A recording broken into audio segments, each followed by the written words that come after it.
Thank you. So good morning. It's 9:01, and I'll call the special meeting of the Board of Regents to order. Chief of Staff Nick Lajewski, will you please take roll? Chair Brooks. Here. Vice Chair Goodman. Here. Regent Arascata. Here. Regent Batista. Regent Boylan. Aye. Regent Brager. Here. Regent Brown. Present. Regent Carvalho. Here. Regent Del Carlo. Here. Regent Downs. Here. Regent Fernandez. Present. Regent Goycochea. Here. Regent McGrath. Here. You have a quorum present. Thank you. Regent McGrath, will you please lead us in the Pledge of Allegiance?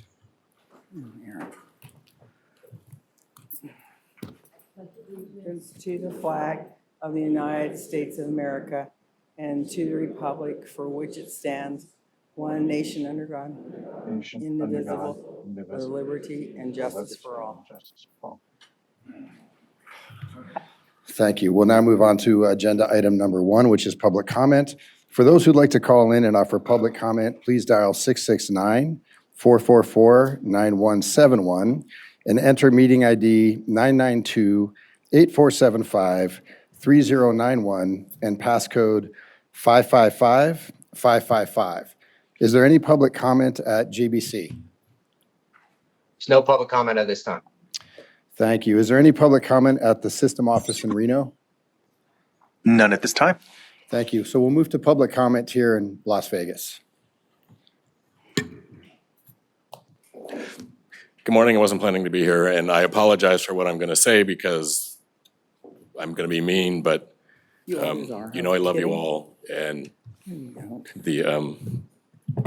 this is the most listening board we've had in a really, really long time, and I appreciate all of you for that. You're going to spend 5 hours talking about making apparently a massive policy change. You haven't spent 5 hours talking about the enrollment problems the NSHE has. You haven't spent 5 hours talking about the structural budget deficits that every single one of your campuses have. You haven't spent 5 hours talking about the fact that our student population is increasingly unqualified to go to college, and we need to be working with K-12 to fix that problem. You haven't spent 5 hours talking about the fact the legislature used to do 85% general fund and 15%, and we're gonna be lucky out of the next session if we're at 50-50. We used to get full funding for our buildings out of the legislature. We're lucky to get a third. We used to get janitors to go with new buildings. We don't get any anymore. We have to staff them. And then we have we have a maintenance problem. Why? Because we don't get maintenance staff when we get new buildings. The PEBP is a disaster, and we haven't spent 5 hours talking about that. We should be trying to pull out. Everything we do should be about getting out of the PEBP, and we're not even trying. You haven't spent 5 hours in 5 years talking about graduate education, and yet that's a critical component of any economic development effort in any state, and we're not talking about it. We're not talking about the fact that all the other campuses seem to be able to hold on to presidents for a good amount of time, and UNLV goes through them like they're oatmeal, like the last president we had that stayed more than one term was in 1995, and Regent Goodman was on that search committee. We have to deal with culture. We have to deal with these things before we make we make policies all the time that are good for UNR and suck for UNLV, or that are good for the small community colleges and suck for the big ones, or vice versa. We have a lot of conversation we need to have before we make huge policy changes. Thank you.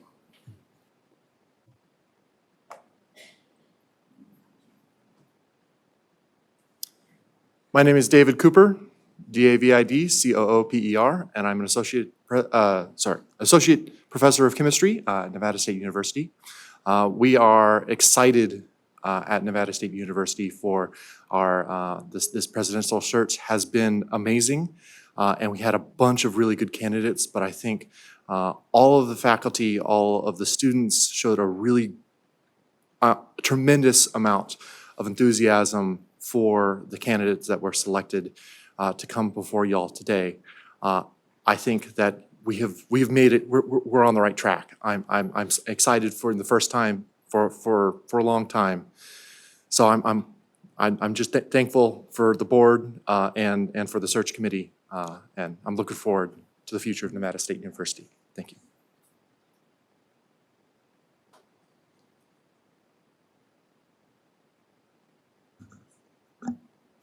Good morning, Regents. My name is Pete Martini. I'm an associate professor of psychology. I'm the president of NSU's chapter of NFA, and I had the distinct pleasure of serving as an advisory board member for the most recent presidential search at Nevada State University. I want to start by thanking Search Chair Carvalho and Chancellor McNair. It is very clear from the caliber of the candidates that came to Nevada State University that the search committee listened to the faculty, professional staff, classified workers, and students at Nevada State regarding what we needed in our next president. The search committee academic search brought out 4 tremendous candidates, and we were very lucky to get to see them over the last 3 days. Because of the quality and the caliber of the candidates that were brought in, I am very happy to ask the board to approve the selection of Dr. Sandra Richtermeyer as the next president of Nevada State University. Her humility, her personable nature, and her unimpeachable qualifications make her a fantastic choice to be the next president of Nevada State University. And I am proud to stand here and ask you to support her in the vote that you have coming up. With that said, I also would be remiss if I didn't take a moment to thank Dr. Amber Lopez Lassiter for her steadfast leadership over the past year. She stepped into a very difficult position, and she led with grace and genuine listening for the campus. And I want to take a moment and thank her from the bottom of my heart for everything she has given to Nevada State University. Again, thank you, and I look forward to your vote later in this meeting.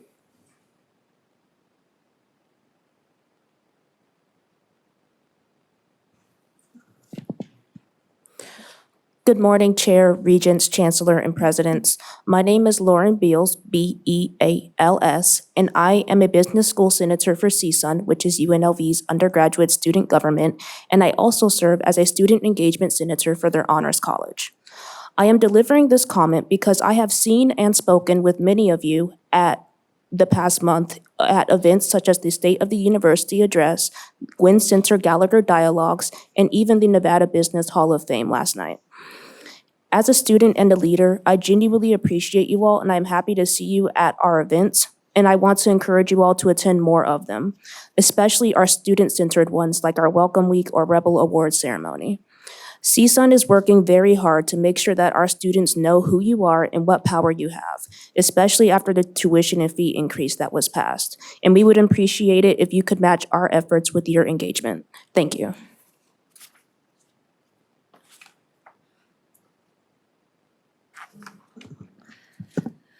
Good morning, everyone. My name is Kinsey Wright, Kinsey-Wright. I am an assistant professor of special education at Nevada State University and had the pleasure serving as an ad hoc advisory member on the NSU Presidential Search Committee. This week, I spent time reviewing each finalist's packet, attending public forums, and participating in on-campus interviews. I feel like I have a good sense of Dr. Richtermeyer, who you will hear about later. At the conclusion of the interviews, Dr. Sandra Richtermeyer was the clear top choice for the next president of Nevada State University. Dr. Richtermeyer was ranked as the top candidate by 11 of 13 ad hoc committee members and 3 regents. Additionally, 89% of survey respondents said they were enthusiastic or highly enthusiastic about her after the campus forums. In my 14 years of higher education, including 4 years at Nevada State, I can't think of another time where there has been this strong of a consensus on, frankly, anything. Dr. Richtermeyer is a student and mission-focused leader who desires to lead at a university with big dreams. As a first-generation college graduate, she spoke of the transformational effect education has had in her life, an experience shared by many of the students at Nevada State. She has a deep understanding of data and making data-based decisions, as well as leadership experience working with unionized faculty. Dr. Richtermeyer is a seasoned business professional and CPA with deep understanding of managing budgets, which is a huge asset to our university.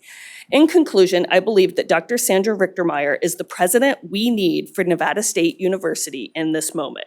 I look forward to the next chapter at Nevada State with Dr. Richtermeyer at the helm. Thank you.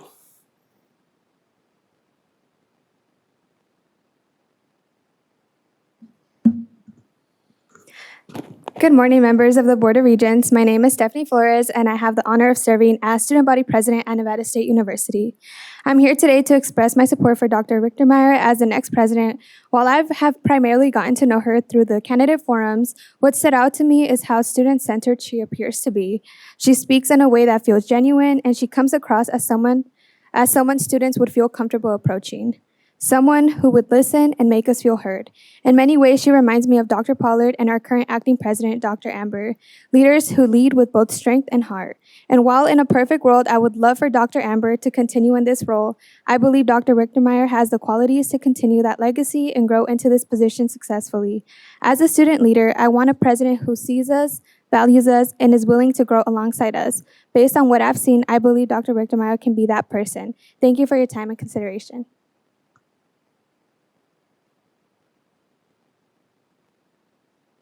Good morning, board, ad hoc search committee, regents, chancellor, everybody. My name is Dr. El Hashmi Bouali, B-O-U-A-L-I. I'm an associate professor of geosciences and the current academic faculty senate chair at Nevada State University. I would like to, instead of reiterating all of what my colleagues have said, just read to you a couple notes that I've gained over the last couple days with Dr. Richtermeyer, who I fully support. Before I do that, I do want to also thank Dr. Lopez Lassiter for her steadfast leadership over the last year or so. Without her, we wouldn't be where we are today, and I look forward to the future with Dr. Richtermeyer. So I think she's the perfect candidate going forward. As Dr. Wright said, she has an 89% approval enthusiastic rating over the last couple days, especially through the town hall. Her background on both the academic ladder, chair, associate dean, dean, provost, and her experience in business and accounting align perfectly with the needs of Nevada State at this moment in our history. She will be monumental in shaping the search for a provost and CFO, and I look forward to working with her on that.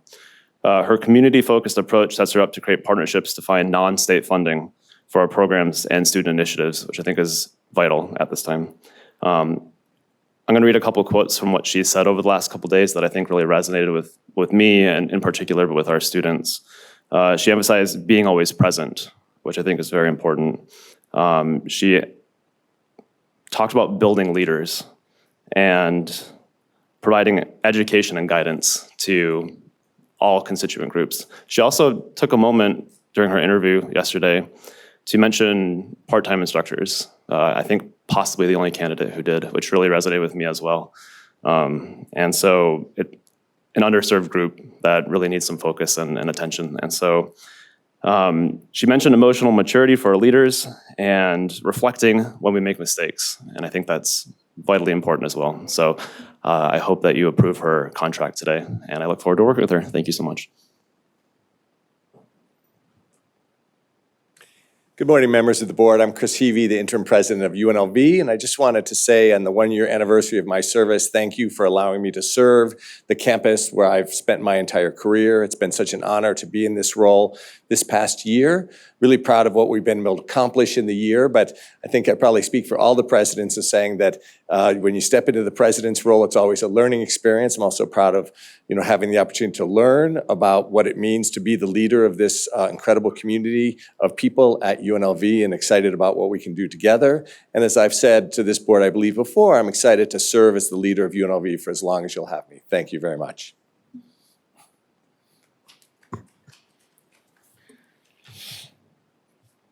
SES, is there any public comment on the phone? Yes, there is, Mr. Chair. Caller with the phone number ending in 7013. Please press *6 to unmute. State and spell your name for the record, and you have 2 minutes to address the board. Thank you. For the record, Christine Beaudry, B-E-A-U-D-R-Y. Good morning, Chancellor and Regents. I'm speaking on agenda item 2. I am Professor of Social Studies Education at Nevada State University, where I've been for almost 10 years. I apologize for not being with you in person this morning. I'm currently with students presenting at our Undergraduate Research and Creative Works Conference. Students like the McNair Scholar I mentored last year, a first-generation college graduate who took first place in her presentation category and is now teaching primary autism, one of our highest need areas, while pursuing her master's degree in special education. This is our university mission realized. I share this because when I think about what Nevada State needs in its next president, I think first of our students and our mission. Dr. Richtermeyer, herself a first-generation college graduate who spoke genuinely about the transformative power of education, is a leader who truly sees our students and in whom our students can most see themselves. That connection was felt broadly across our campus community. Dr. Richtermeyer was the top choice of most search advisory committee members and the unanimous top choice of every student, academic faculty, and classified staff representative.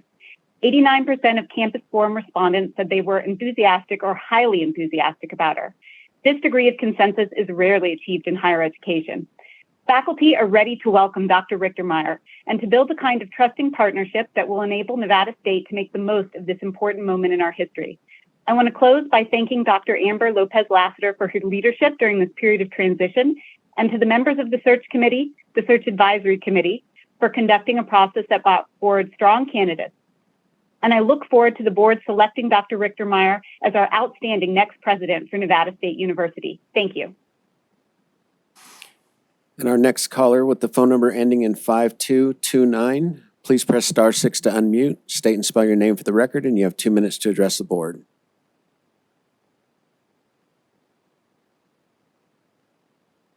Good morning, Chair and Regents. For the record, my name is Max Quinnett, spelled MAXQUINIT.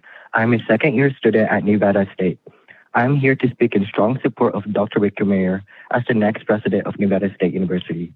Dr. Richtermeyer brings exactly what NSU needs right now. She has 25 plus years of higher education leadership, proven expertise in student success and access, and has her CPA and CMA. She currently serves as Executive Vice Chancellor for Academic Affairs and Provost at Rutgers University, Camden, where she has directly advanced the mission NSU embodies. As a first-generation college student herself, Dr. Richtermeyer understands our commitment to access and opportunity. She has a track record of success from securing $2 million federal grants focused on first-year retention to building transfer pathways that serve students like ours. Her Western regional experience and understanding of Nevada's workforce needs position her perfectly to lead our Northwest Vegas expansion and serve our communities effectively. Dr. Richtermeyer combines strategic vision with transparent, inclusive leadership. She's ready to guide NSU's growth while keeping our student-centered mission at the heart of everything we do. I strongly urge the Board of Regents to appoint Dr. Richtermeyer as our next president of Nevada State University. Thank you. And our next caller with the phone number ending in 0070, please press star 6 to unmute, state and spell your name for the record, and you have 2 minutes to address the board. Good morning. My name is Jorge Fonseca, JORGEFONSECA. I'm here to raise a concern about shared governance, transparency, and stability at UNLV. Faculty, staff, students, and shared governance representatives should be able to participate in major leadership positions without pressure. If people feel they cannot speak honestly because of possible consequences, that is already a governance problem. And I'm concerned when leadership decisions are delayed in ways that appear disconnected from the will of the campus community. If the campus has expressed support for a leader, that support should not be minimized, stalled, or pushed aside without a clear public explanation. The board should be transparent about what standards are being used, what concerns remain, and when a real decision will be made. UNLV should not be left in months of uncertainty while the process keeps moving further down the road. A delayed decision is still a decision, and the campus deserves to know who benefits from delaying stability. I'm not here to attack any individual region or argue for or against any specific candidacy. I'm just asking for an accountable process that respects shared governance and reflects the needs of UNLV today. I urge this board to protect independent faculty governance, most importantly, and to provide us with a clear public timeline for a permanent and stable leadership at UNLV. Thank you and have a good day. And our next caller with the phone number ending in 7452, please press star 6 to unmute, state and spell your name for the record. That caller jumped off. That's our last caller we have at this time, Mr. Chair. Thank you. I appreciate that. Before moving on to agenda item number 2, just to have some administrative items cleaned up. Agenda item number 3 will not be heard today at the request of President Heavey and will come back to the board in September. And with that, we will move on to agenda item number 2. This is for the appointment of a president for Nevada State University. And in opening up this agenda item, I will call on the search chair for this item, and that is Chair Amy Carvalho. Thank you, Mr. Chair. So this last week was spent all about Nevada State for me. It reminds me of how proud I am of all of our institutions, but this week, most importantly for me, Nevada State, we were able to, many of us were at the groundbreaking for the new North Las Vegas campus, and there were many people there. So I want to thank, first of all, Dr. Amber Lopez Lassiter for your leadership on specifically that project, but also in this interim time between presidents. So I really, truly appreciate your steadfast leadership during this time. I know that there were some difficult decisions to make, and you made them professionally and with grace, and I really do appreciate it.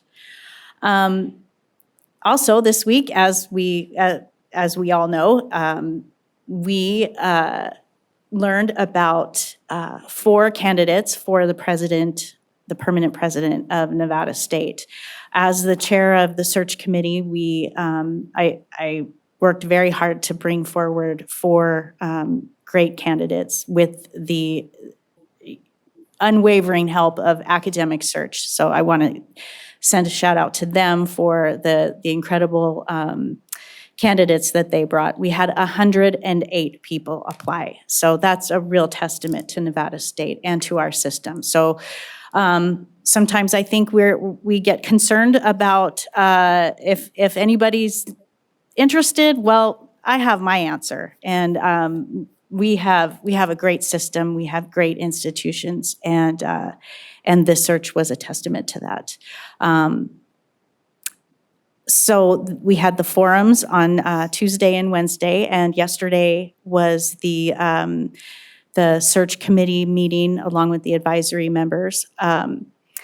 And the motion that was unanimously passed by the Regents Committee was to bring forward 2 candidates, Dr. Sandra Richtermeyer and Dr. Suzanne Smith.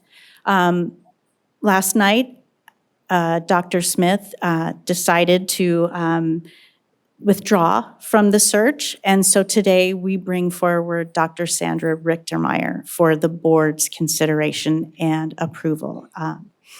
I think Dr. Richtermeyer is going to be a stellar president and leader for Nevada State, and I look forward to your support and approval of her as well.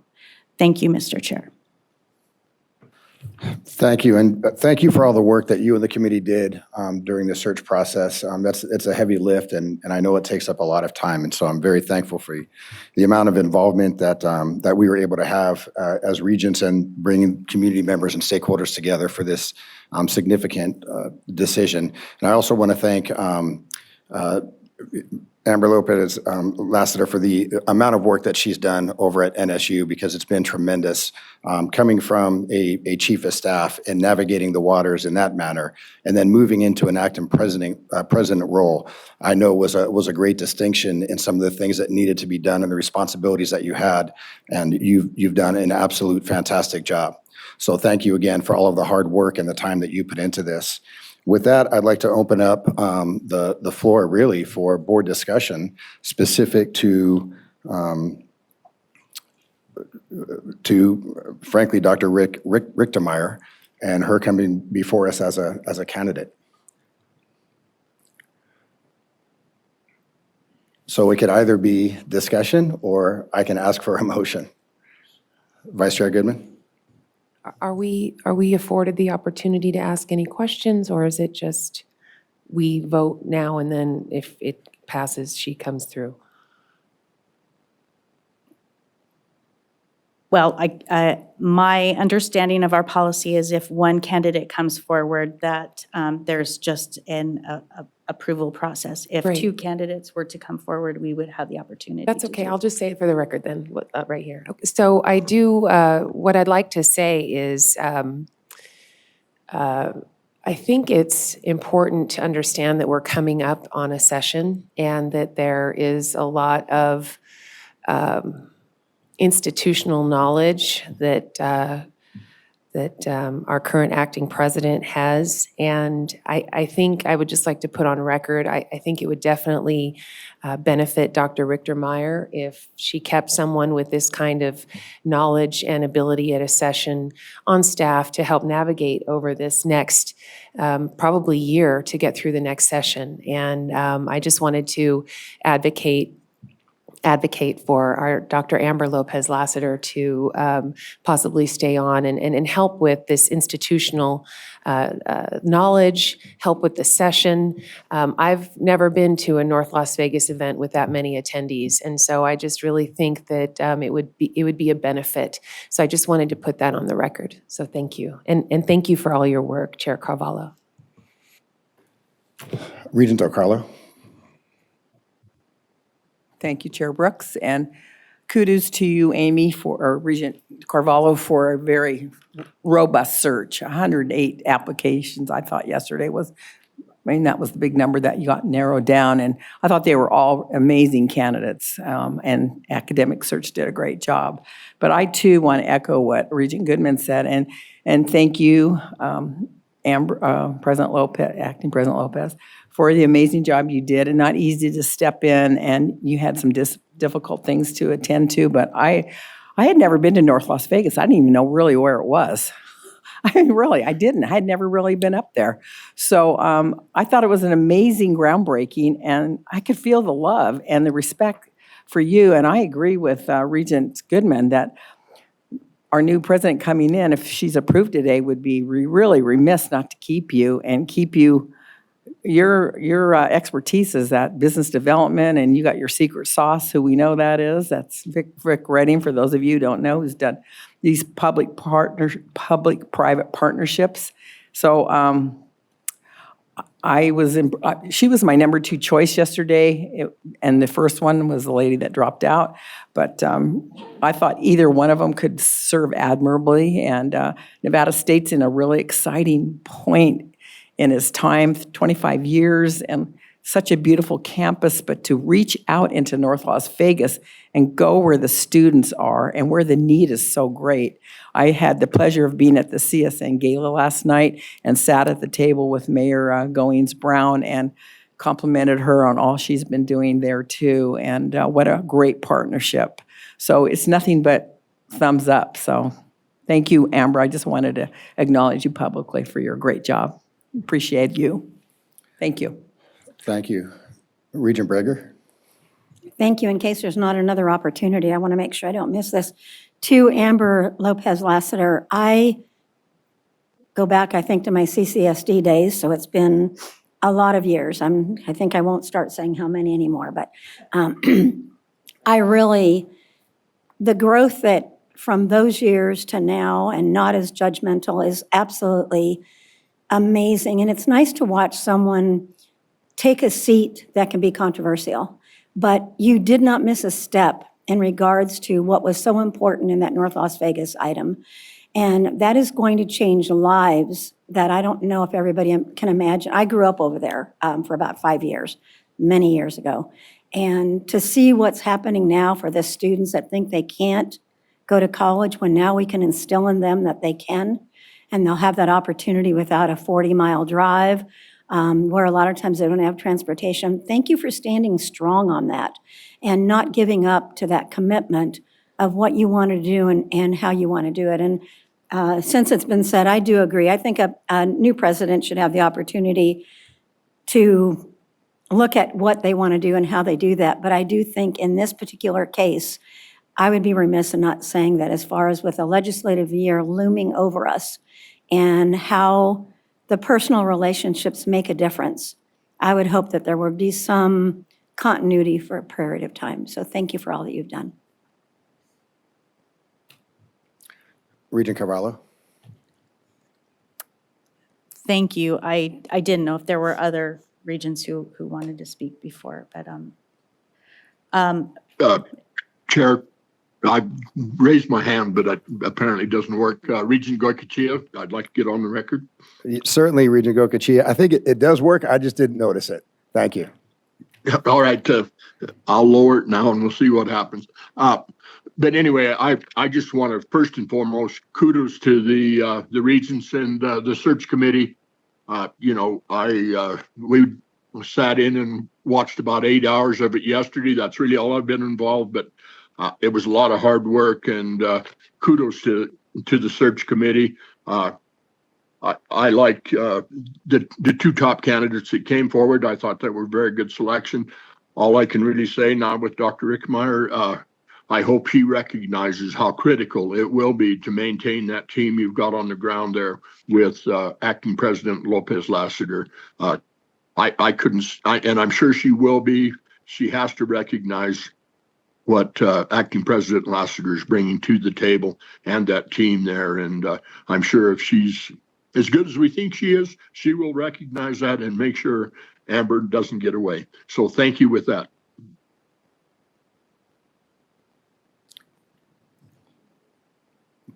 Thank you. Are there any other regents with questions or comments? We'll go back to Regent Carvalho. thank you. Chair, I Mr. have a question. Regent Downs, go ahead. Thank you, Chair. When we reviewed the contract that came through, the tenure on hire was included. Is that just automatic, or is that a negotiating point? Thank you, Regent Downs. I'll turn that over to Council. Jimmy Martinez for the record. The tenure upon hire is not automatic. It's something that candidates can request as part of the negotiating process. They do have to meet some of the standards that are set forth in the code under the normal tenure process. The candidate that comes before you currently holds tenure with Rutgers University, the State University of New Jersey. And that was part of the negotiation process. She would be granted tenure by the board as proposed in the School of Liberal Arts, Sciences, and Business at Nevada State. Does this contract hinge upon that clause? Jimmy Martinez for the record. These were the negotiated terms. I believe that that's a major term of the agreement and of the bargaining with the candidate. So if there was a change to that and the board wanted to vote to remove that, I think at that point, what we would probably do is if the board voted to remove something like that from the contract, then what we would do is ask for a recess to discuss the change terms with the candidate. I think I just want to state that, tenure is not, I'm not challenging what Rutgers does for their tenure process. I know that ours is pretty thorough, and it's not something to be granted lightly. So I think that should be considered, especially in negotiations, either at this time or in future negotiations. Thank you. And Jimmy Martinez, just for the record, I do want to clarify that the current tenure process that's set forth in the handbook is specifically a tenure process for tenure track positions and tenure upon hire granted by the president of an institution. If it's our bylaws anticipate the president potentially being granted tenure upon hire by the board, and there's different processes set out in the bylaws to address that, but there's not a specific process as there would be if there was campus involvement for something that was going through the president. So obviously, because you don't want an acting president granting tenure to an incoming president, there's a different process that just comes directly to the board.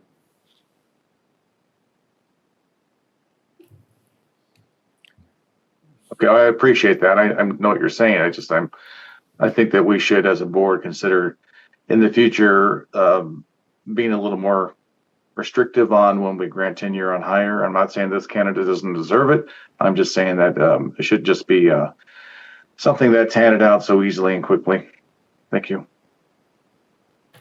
Thank you, Regent Downs. Regent Carvalho? Thank you. At this time, I'd like to make a motion to approve Dr. Sandra Richtermeyer as the next president of Nevada State University. And Chair, just to clarify, Jimmy Martinez for the record, just to clarify, does that motion include the approval of the agreement as well? Thank you for that. Yes, along with approval of the agreement, the employment contract. Thank you. Thank you, Regent Carvalho. Is there a second to the motion that Regent Carvalho made to appoint Dr. Richtermeyer as the next president of Nevada State University? The motion included the approval of the employment contract and also authorizes the chancellor to execute the employment contract. I'd like to second that, Chair Brooks. Thank you, Regent Del Carlo. So we have a motion by Regent Carvalho and a second by Regent Del Carlo. Carrie, will you please, Chief of Staff Nick Lajewski, will you please do a roll call vote? Regent Batista. Yes. Regent Boylan. Aye. Regent Brager. Yes. Chair Brooks. Yes. Regent Brown. Yes. Regent Carvalho. Yes. Regent Del Carlo. Yes. Regent Downs. Yes. Yes. Regent Fernandez. Aye. Regent Goycochea. Yes. Vice Chair Goodman. Yes. Regent McGrath. Yes. Regent Ariscata. Yes. The motion passes unanimously. Thank you.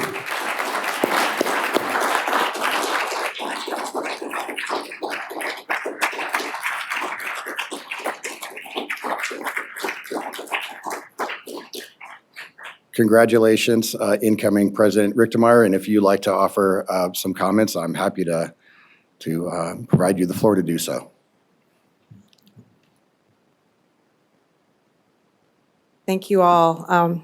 This is the most public process I've ever been involved with in my entire career, and I work at a very public university. I'm sure you all, both at Rutgers, at UMass, very used to these types of processes, very impressed with how carefully you have run this process, all of the questions that have come up.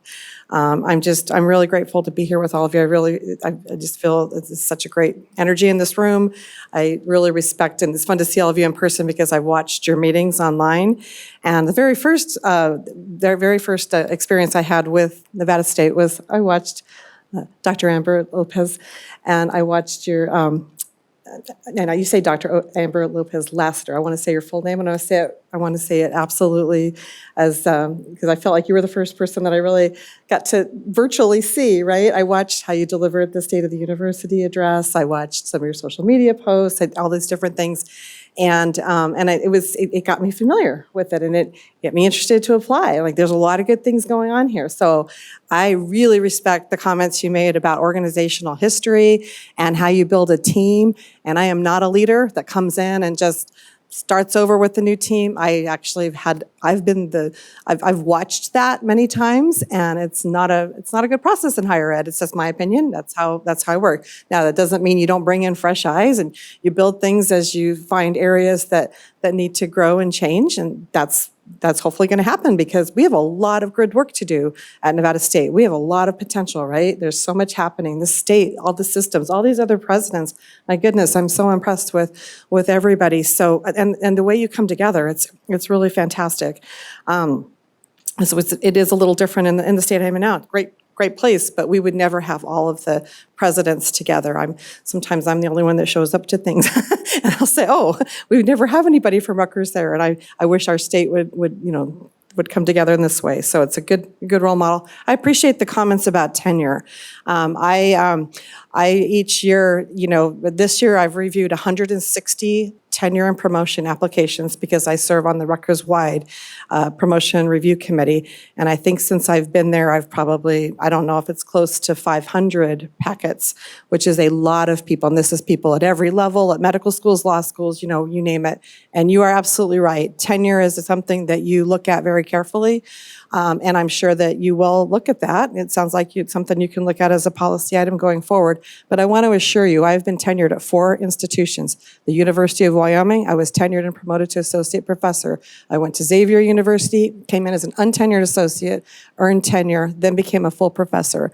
I was appointed as full professor of accounting at University of Massachusetts, and at Rutgers, I am a full, it's a title that's kind of it's called Professor One, but it's full professor. It's what they bring leaders in at. And so I have gone through very rigorous tenure processes. Hopefully I don't ever have to go through those again because I'm getting too old for that. But I do respect the tenure comments, and I do want to, I do want to tell, you know, so that I hope that you have confidence in granting me tenure because of those processes that I've been through. And it is a very important process that I personally spend a great deal of time on in helping others earn that. And so I just really want to thank, you know, the search committee, really the very first 30-minute interview we had.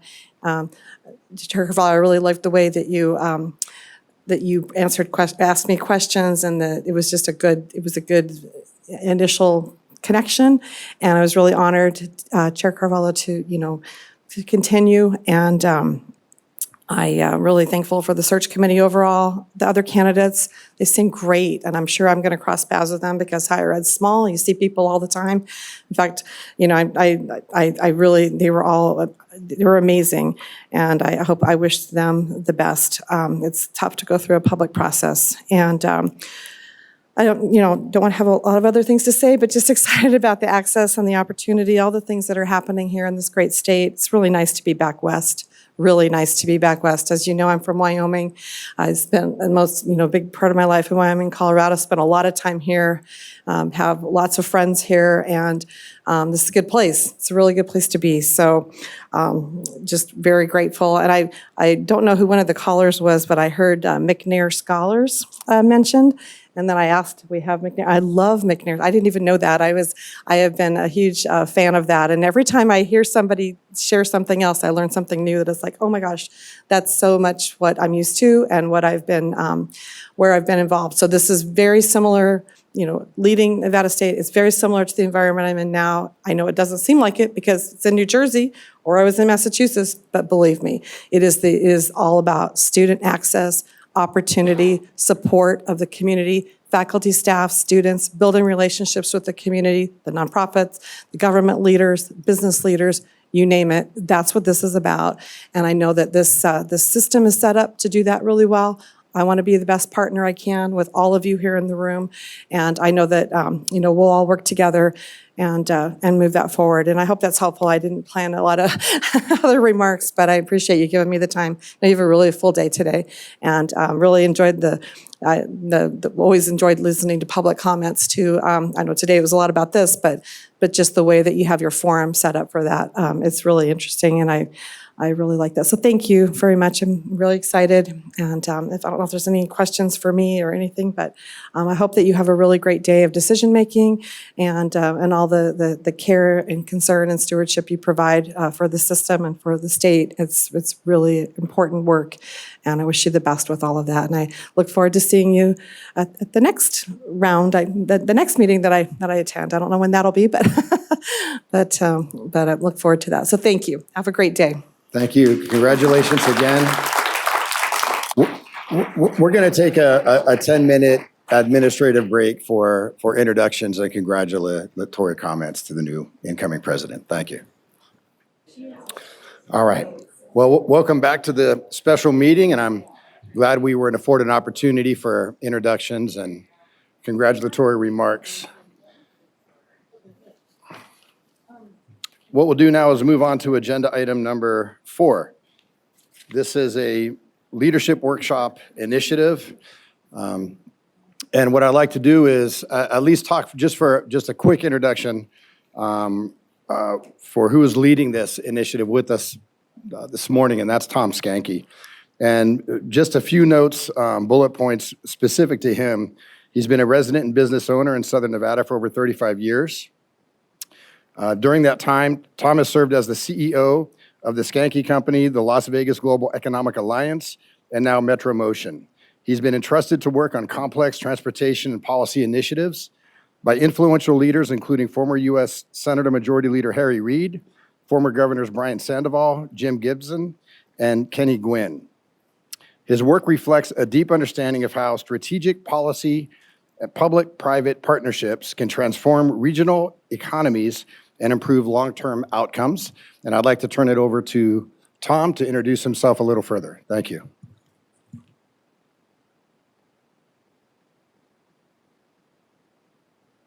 They've already cut me off. My microphone doesn't work. That's not the first time that's happened to me. Can you hear me? Oh, great. Good morning. It's really nice to be here with all of you. I'll be honest with you, I'm a little nervous. This is a tough crowd. Susan just said you should be. I'm usually not nervous as a public speaker, but this is a large group of people, and you have a lot of responsibility. I used to attend these meetings many years ago. As I was looking up here at the pictures, I knew about 30 of these people on this board, and I know several of you. I moved to Nevada, a little background, in 1982. I came here on a voice scholarship to attend the University of Nevada, Reno. I wanted to be an opera singer. Getting into politics was an interesting journey, from vocal performance and music therapy. But I moved here for two reasons. One, Dr. Perry Jones at the University of Nevada, Reno, who had the Department of Music, and Ted Puffer, who was the vocal performance instructor and lead of the department. I transitioned from vocal performance and music therapy, although I've been through many hours of musical therapy. Okay, so you are allowed to laugh at my really bad sense of humor. So I transitioned into business and attended the university with Brian Sandoval and another influential person here in the state, Catherine Cortez Masto, and I received my degree in business administration from the University of Nevada, Reno. I moved to Las Vegas in 1988. I was going to be here for 3 months. I worked on a political campaign, and I have been here 35 years. I am now retired and live in Puerto Vallarta, Mexico. I've lived there now for almost 4.5 years. I received a phone call yesterday saying, I saw that you were on the agenda. Are you trying to resurrect your career? I am not. I'm not trying to resurrect anything. I am here in a volunteer capacity today. I paid for my own ticket, which the price of fuel, it was $1,600 for me to fly here. I have 2 sisters here, and so I want the public to know, and I want you all to know that I'm here in a volunteer capacity. I find the work that the Board of Regents and the university system to be very interesting.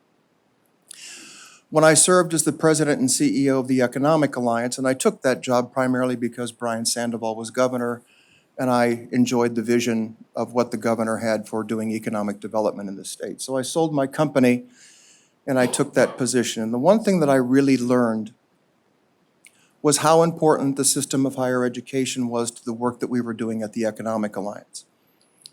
And I learned that K through 12 education and higher education was the primary reason why businesses were not moving to Las Vegas. We did extensive research, and they weren't moving here because they didn't think we had an educated workforce. And I want to correct the record, having served in that position for 3 years and now serve as an adjunct professor in the School of Public Policy and Leadership here at UNLV, or at UNLV. I think we have some of the most qualified faculty in our state. I get the opportunity to work with them frequently. I get to be in front of students every week. I think we have some of the most qualified students of any university or public university system in the country. And clearly we have some amazing university presidents. I would like to start today, I never miss an opportunity to have a public dialogue with my friend Brian Sandoval. I've had the opportunity over the last 44 years to call Brian a lot of things. Let me rephrase that. I've been able to call him Assemblyman, Mr. Chairman as the Chairman of the Gaming Commission, Attorney General, Governor, and today I finally get to call him Mr. President. I was always hoping in my life that that would have been in a different capacity.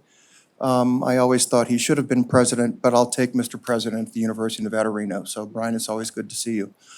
So I want to start today with a couple of things. I want to acknowledge the gentleman in the back with a similar haircut as mine, who spoke first thing this morning of why would we spend 5 hours on a conversation like this? I've never spoken 5 hours in my life, so that's not going to happen. But I think it's important to understand that the concept that we created around this being one NSHE is something that's really important, in my opinion, as a business leader, as a public opinion leader in this state at one point, and I think at the juncture in which where we are as a state. In my experience in the past, I'm not saying that this is today, but in the past, universities at the legislature had to compete against each other. And it's unfortunate that the legislature does that. But the work that you all do is probably more important that the legislature does. And I would submit that working together as one entire system is really, really important. We live in a time where things are very fractured. We live in a time where students, I hear it every day from my students, are frustrated. And I think if there was one common vision and one common goal, as I presented to, I had Byron in one of my classes this semester, which is why this kind of came about. If there was one common vision and one common goal as a system, then I think the system would be more successful.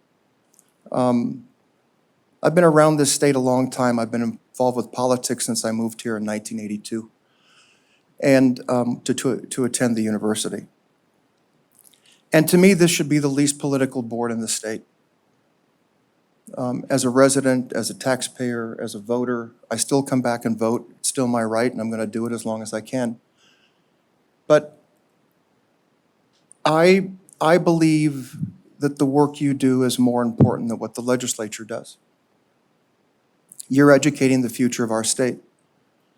And so we came up with this concept of One Nevada primarily, or one NSHE, primarily because the system continues to grow.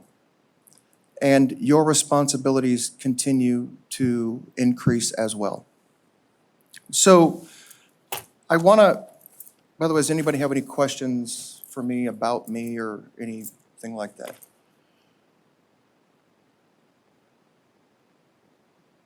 So it's not really a question, but I am going to make just I'm not certain what you're encompassing in your speech or in your comments, and I'll stay as long as I can because it was kind of added and didn't know that it was going to be this until I joked and called you and said, 5 hours, I've never known you to do that. So that was pleasant.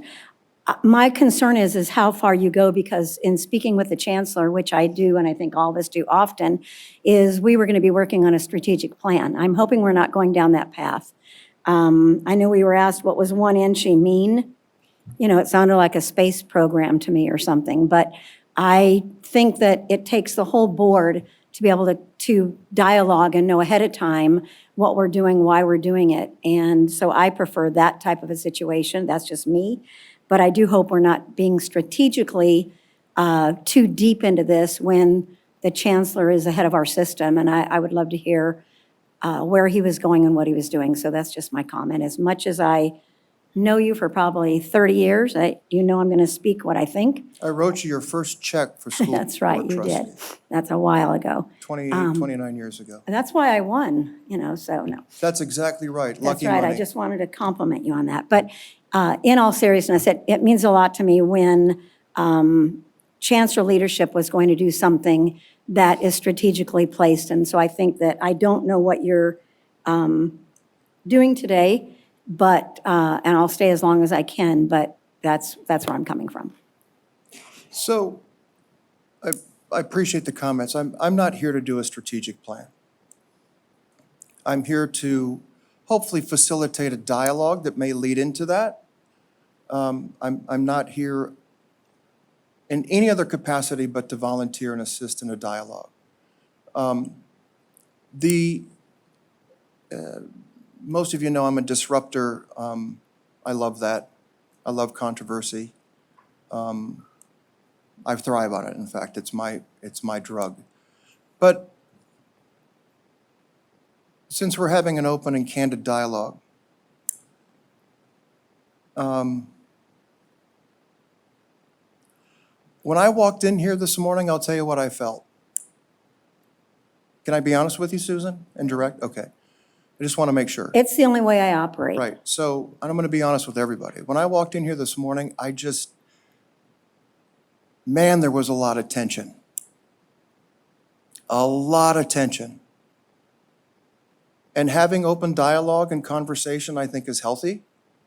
I'm now officially middle-aged, whatever the hell that means, and I've learned in my life that the best way to get rid of that is to confront it.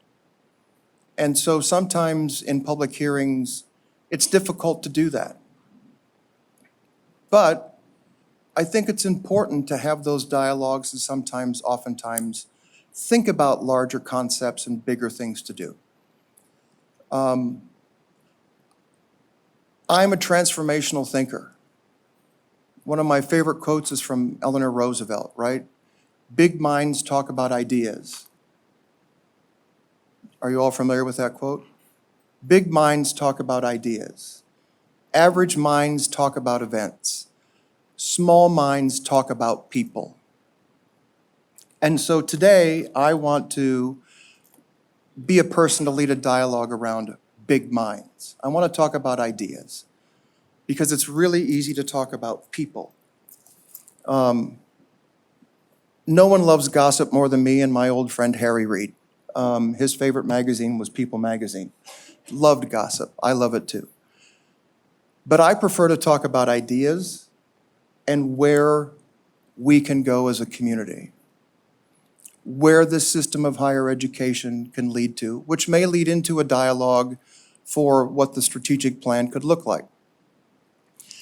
And so when I was at the Economic Alliance, I liked to start every one of my staff meetings with this question, and I propose this to all of you. Who is your competition? This is the open meeting portion of the meeting. Who is your competition? Is it each one of the universities? Do they compete?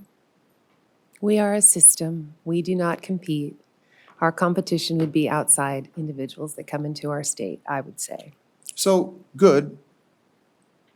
People from outside that come into our state. What do you mean by that, Stephanie? I mean that there's different, for instance, I'm thinking actually healthcare, for instance. I think that we should be working together as a system for healthcare, and I think that there's nothing wrong with competition, as a matter of fact. But when we have a Roseman and a Toro out there, those are individuals that we may see as friendly competitors, right? But they're also bringing healthcare to our state, so that makes it better as well. So they're making our state better, but if we're going to look at from a competitive perspective, I'd like for UNR and UNLV to get to do better. Let's put it that way, and that just makes everybody rise to the top. I like competition. So,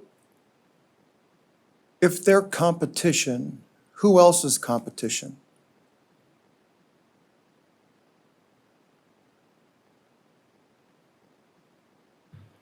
So other areas of competition, and there is competition within our state and within our institutions. And if there wasn't, we wouldn't go back and forth with having conversations about service areas, dual enrollment, the funding formula, and how that sets up competition between institutions to recruit students.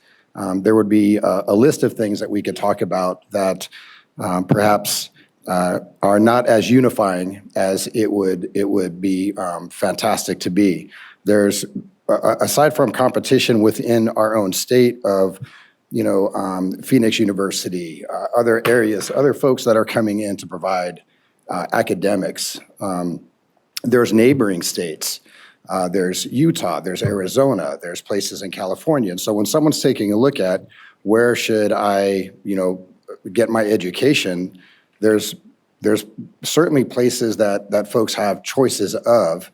And because of those choices, there's going to be at least elements of competing efforts for folks to draw in those students as part of recruitment. The students who are more inclined to do online learning rather than showing up on a campus and doing physical learning is part of that. So I think there's lots of different areas where competition exists. So, looking at all of these presidents, who's your competition? So good morning, Kyle Dalpy, Western Nevada College. So I'm listening to the competition discussion, and I would say there is some friendly fire competition internally. We're all internally within the system. We do have overlapping areas, overlapping programs that would cause a student to move one place to another. And I do think strategically we need to make that easier for students to stay within our system. Even if they go from Western to UNR, it should be seamless rather than, it's not necessarily competition, it's a stepping stone, but the fundamental practices we have, the systems behind it may be a little bit antiquated to make that a real good customer experience, which then poses the problem with external competition, which the names have come up, University of Phoenix being maybe a few years back, but WGU and some of the others. If we don't adapt to the new higher ed marketplace on a national level, the competition online, out of state, in-state, online, all of that will take our students out of the public sector higher education, and we won't be serving them as we should, and that may not be to the best benefit of the student. So every day I look at who's doing what. Internally, this group up here, we all are on a stage to provide higher education going forward. I think we work well together. We don't step on each other's toes unless we have to, and when we do, we say we're sorry sometimes, but it's the outside competition that'll lead us up if we're not careful. And I think that's a really good point. When I was the Economic Alliance, just to kick this off in a different direction, I had people on my board that used to say, Reno's our competition. Elko's our competition. Reno has never been Las Vegas's competition, ever. When we were doing economic development, the way the governor set up that office was, it was one state of economic development and we all worked together. That's why it was successful.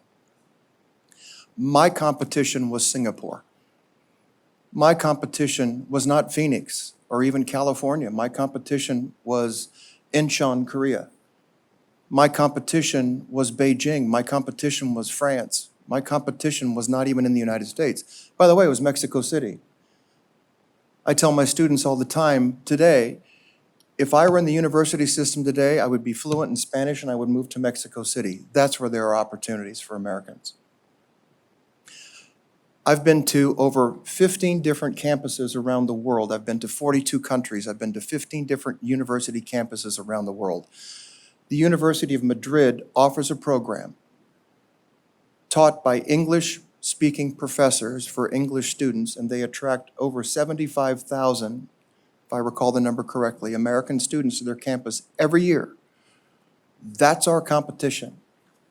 That's the Nevada system of higher education's competition. And other universities around the country and around the world offer similar programs to attract the best and the brightest.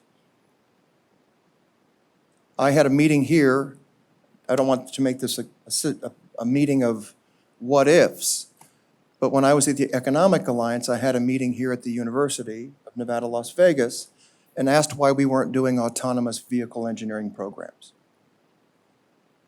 Never even thought about it. Where are the future business sectors of this world going? Why is ASU, love Michael Crow, he's a great guy, but why is Michael Crow attracting all of the autonomous vehicle engineering companies? They're not in the Silicon Valley, there's in Phoenix. Because he offers a program. UNLV a few years ago, this was one of my favorites. The dynamics of it isn't probably exactly correct, but you'll get the point. UNLV began offering, I think it was a PhD in hydraulics engineering. Well, I think just about every university in the world offers that program, but we finally got it kicked off 2 years ago or 3 years ago. Where's the next big thing? What is the next big industry to invite that population of student and that opportunity to the system of higher education? Big minds talk about big ideas. So to me, look around the room. Where's the business community in this meeting today? They're not here. Primarily because they don't find a reason to be here. They complain about NSHE, they complain about the school board trustees, as Susan knows, but they don't come to the meetings until there's something important for them. So why not create something important for them to participate? I'll tell you what, they don't miss a county commission meeting or a legislative meeting.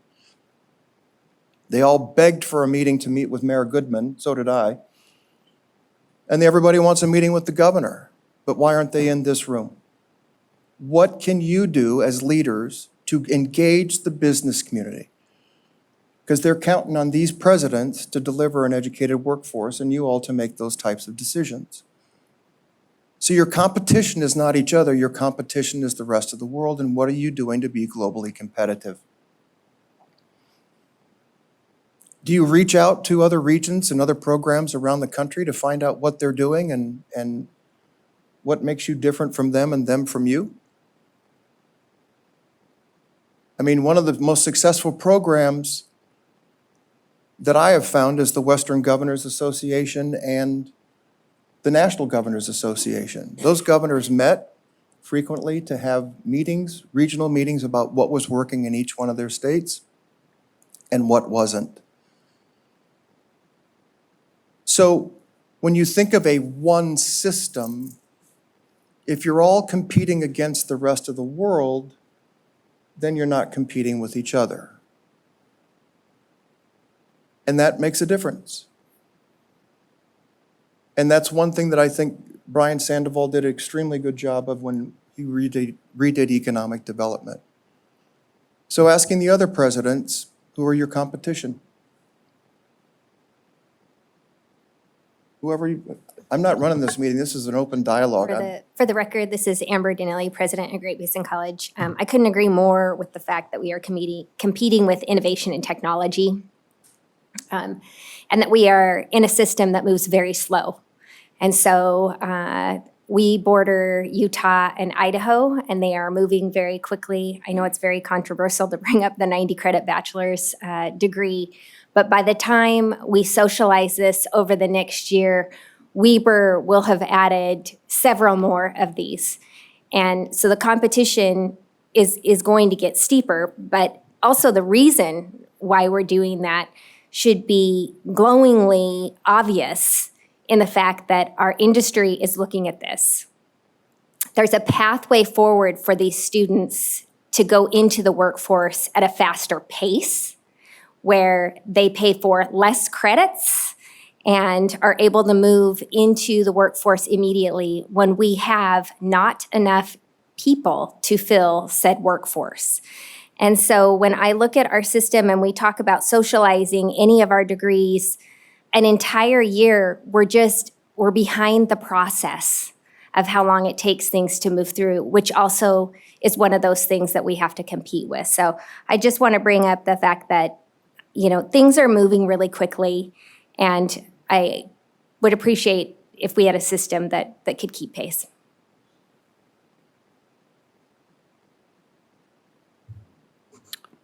Good morning, Tom. It's been a long time. You and I were on a trip to Singapore one time, 10 years ago. 10 years ago. Our competition is, DRI's competition is not in the state. We compete with other schools for research funding outside of the state, so nationally. So here we work together with other institutions here within the system, and we do that fairly well. So it's the outside. Dr. Amber Lopez Lassiter, Acting President, Nevada State University. Always great to see you, Tom. My mind goes to a whole host of things. Obviously, there's the online programs, there's keeping pace, but there's also taking a broader look. And our interim provost, Dr. Gwen Sharp, has done some phenomenal research looking at everyone's individual strategic plan, where we say we're all going to grow. We've got these great plans, but the recognition of what, in a lot of spaces and places, you hear the economic cliff. I think in this state, we see the economic slope, but taking into consideration what the projections are on the K-12 area. And then for me, I'm always very cognizant of the students that are swirling. So there's not the legwork and groundwork done on the front end to make sure that students are matched with the proper institution.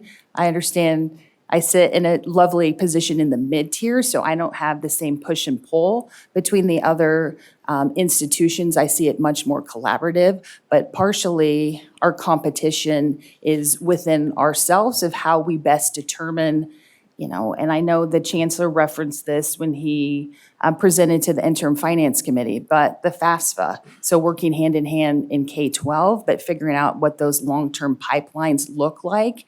And then when we look at current enrollment and strictly headcount, taking into consideration what the swirl is, because there's a distinctive scenario where the headcount you see may be the same student at multiple institutions, but what are we doing from a system level to position ourselves in taking full advantage of what we're doing with concurrent enrollment, making a strong case to the state of what that means for early investment, and then getting students all the way across the finish line, and then making sure that we're also hand in hand on workforce, and that these graduates are able to get into a workforce where there's long-term economic mobility.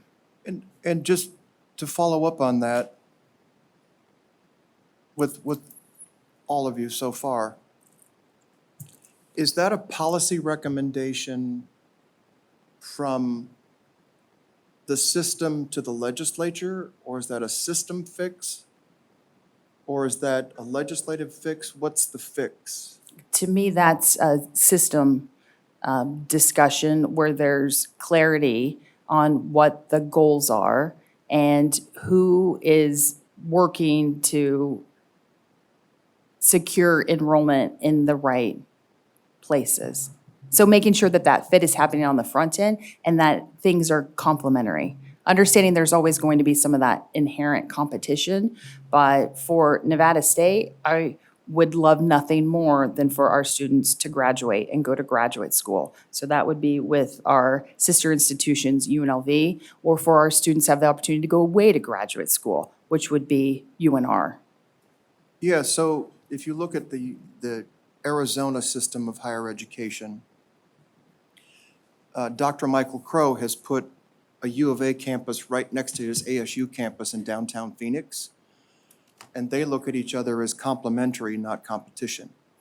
He put them directly right next to the campus because the way the system works there is if you can't take Economics 101 at U of A at 2 o'clock, you can walk across the street and take Economics 101 at ASU at 1 o'clock, and you can still graduate from the system. That, to me, is what a one system looks like. Like when I was going to school at UNR 44 years ago, say that out loud 3 times. But I want you to know I didn't have hair back then, and I don't have any hair today, so nothing has changed in that regard. Boy, this is a tough crowd. Does anyone here have a sense of humor, or is it always this? You really are. This is a really tough crowd. Oh, sure, because my jokes will get funnier if the microphone's closer. That's for damn sure. As I said, when UNLV got Thomas and Mack, immediately Reno had to get Lawler. Remember that? There was a big fight that is true. I went to school there. Lawler came about because Thomas and Mack was built here. I was at the legislature as a student when the conversation was being had, so it is true. Then Reno had a medical school. Las Vegas wants a medical school. The competition exists. It shouldn't be competitive between the universities. It should be competitive outside the universities, outside of the state. And I'm going to lose most of you because I'm already not popular, but I've never been popular, and I'm not here to win a popularity contest. I'm trying to help you think a little bit differently about how this works. I'm trying to think about big ideas, not necessarily about the tension that's in this room. In fact, I can make this a really short meeting. Good morning, Tom. Good morning. Jeffrey Alexander, for the record, president at Truckee Meadows Community College in Reno. A couple of things I can share about the themes you're bringing up here today. The first is the engagement with the business community. We engage with the business community heavily, daily, and we have scaled that up in recent months pretty tremendously. In the last 2 months, we have added 5 new members to our institutional advisory council, our local advisory board. They include Tesla, Lithium Americas, the Peppermill, Renown, and Turner Construction. 5 critically important sectors of our economy. And so we engage with them early and often, and they have been terrific supporters of some of our grant initiatives, writing letters of support and joining this team, and we're excited about that. So to your point about engaging with the business community, yes, that is urgent and necessary. The other point is about the competition. I'll paraphrase the marketing director we had at my previous institution, which was in Colorado. And she spoke about the competition that we face at two-year colleges, predominantly two-year institutions, and probably across the country, it's a very similar phenomenon.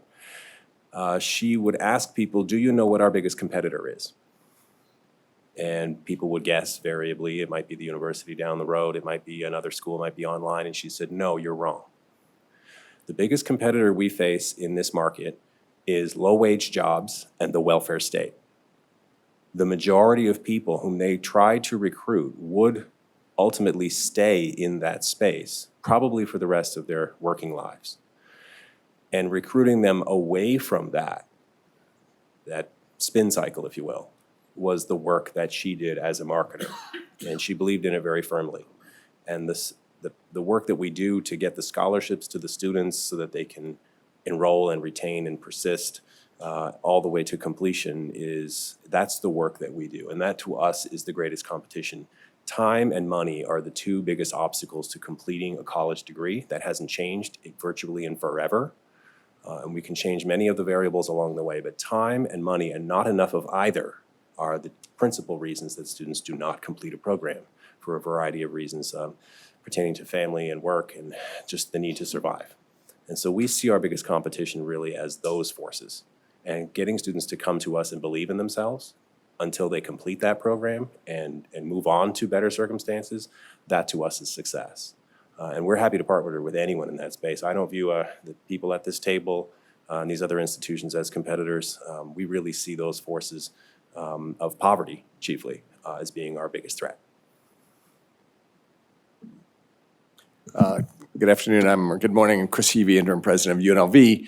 One of the most fundamental structural factors of the Nevada system of higher education is the legislature's funding formula apportions the amount of money that is allocated to higher ed to institutions based on the proportion of weighted student credit hours rather than any level of per pupil funding, which is how K through 12 is funded. And so the funding formula ultimately sets the institutions up to be competitors because the money that fuels our activity is divided as a proportion of what amount of the credit hours you hold. And so you can actually grow and lose money if other institutions grow faster than you.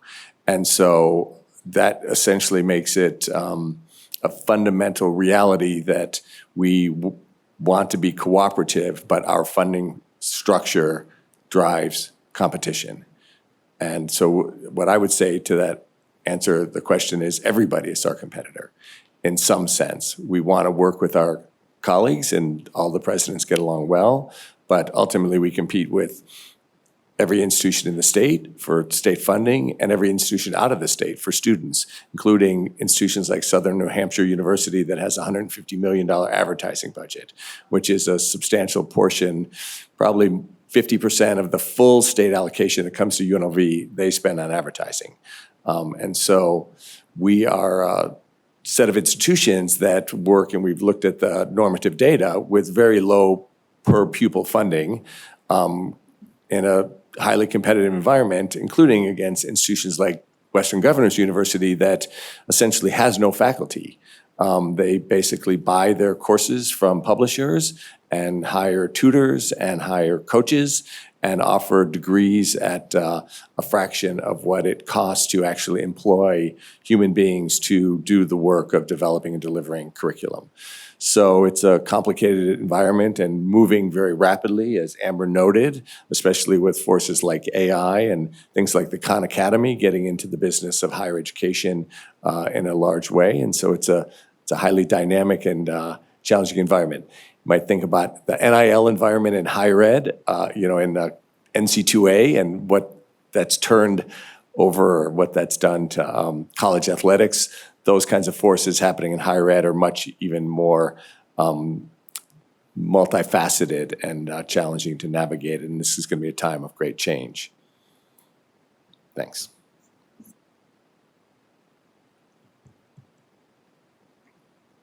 Mr. Chair, may I? Yeah. Okay. Brian Sandoval, President of the University of Nevada, for the record. And Tom, good morning, and thank you for being here. And this is a great dialogue. I'm not going to repeat what others have said. And, I agree. I'm going to go in different places, but I'll start with the competition part. I agree that the competition is external. I was landed last night, and I think it was Columbia Southern University. And a question that I have for legal counsel is there are multiple third-party entities that are providing higher ed, and we have no idea of the quality of the education that they provide. And why doesn't this board have jurisdiction over that? So almost anybody can come in here and set up shop. I mean, I think it was, and I'm not being pejorative of any, University of Hawaii is offering a PhD program right here in Las Vegas. But there's no oversight by you all. So I don't know, there's a really interesting legal question in here, whether they would fall within the jurisdiction of this board and at least have to show some basic standards. I'm not asking for an answer today, Jimmy, and you probably have one, but and that was going to be my next comment, is the world is changing around us and we must change with it. These third parties are doing that. And President Heavey mentioned WGU, and they have this competency-based, you can take as many credits as you want for a fixed amount, get it done in weeks or what have you, have a degree. I mean, publicly, to their credit, their students do really well on the exams and the nursing and teaching. They pass them and do really well. But in any event, all these folks are coming into our state and offering these degree programs, and you have no line of sight to any of them. And I'm not being pejorative of this board, it's just the way that it's been set up. So I don't know if there's it's a Commerce Clause thing where they can come in here and do that, or whether there's a jurisdictional, if there's a legislative answer for that, and it would increase your workload exponentially. But again, we're grinding on each other when there's these others that have absolutely no oversight. You mentioned University of New Hampshire, somebody did, and they're advertising and people are signing up. I see billboards all the time. You just have to drive on the 215 and you see all these storefronts up there. So that's one comment. AI and online, that's something that I would love to see you all take the lead on AI and see what's happening, because it is happening, across campuses, and taking a really deep dive into that. We are still one of the lowest in the country in college attainment. And what are we doing? And I think the legislature and the governor would love to hear, we're 49, I know when I was here or was there, we were 51st. I mean, and the only entity, and I'm not saying this pejoratively, was the Virgin Islands, where there's the only place that was worse than Nevada. Let's have a strategy of how we're, and obviously dual credit is one of those, but online, what have you, and going to where students are. I would charge the absolute hill for you all, if we had that put together, because I think that all folds into this workforce development and meeting the needs of our state. The other piece to this, and all of this is theoretical unless the legislature and the governor increase funding. Now, I will say this, and Brody was around and a few others were around. This is what NSHE wanted, what we have right now, because I sat at the table with them, and this is the model that they wanted. What you all, not you present here today, but this is what they wanted, and we gave it to you. And, if it's time for a change, and I have no problem, and I think we should look at that, but we have to be able to go to the legislature and the governor with a cogent plan that really shows, if we're going to change all this, these are the outcomes that we're going to get. I mean, it's very, very complicated, and unfortunately, we're heading, I don't know this for a fact, but at best, probably a flat budget. And so, and Brody's nodding, so I feel okay saying that. And so there's not going to be a lot of room there to do a lot of different things. And it may be that we have to step these things between 27 and then on to 29. But they are going to want to know what it is that we're going to provide them if we, change this funding. So. Skill question there. All right. Well, now, since none of us were around then, you were the governor. What do you mean by this is what NSHE wanted? Because I don't exactly know what you're saying on that one. I won't go into details, but. Just generally, please. The chancellor at the time, the chair at the time, and one other came into my office, and we sat at the table, and they said, this is what we'd like to see. And he said, well, we're not just going to flick a switch. So we put together that special committee that studied everything, and there was a little bit of give and take at the end, particularly with the weighted student credit hours, a little discussion at the end, but there were representatives from everybody, from every institution that were at that. But the biggest thing was they wanted to keep their tuition, because before, if you had more tuition, the state would take it back. And June 3rd.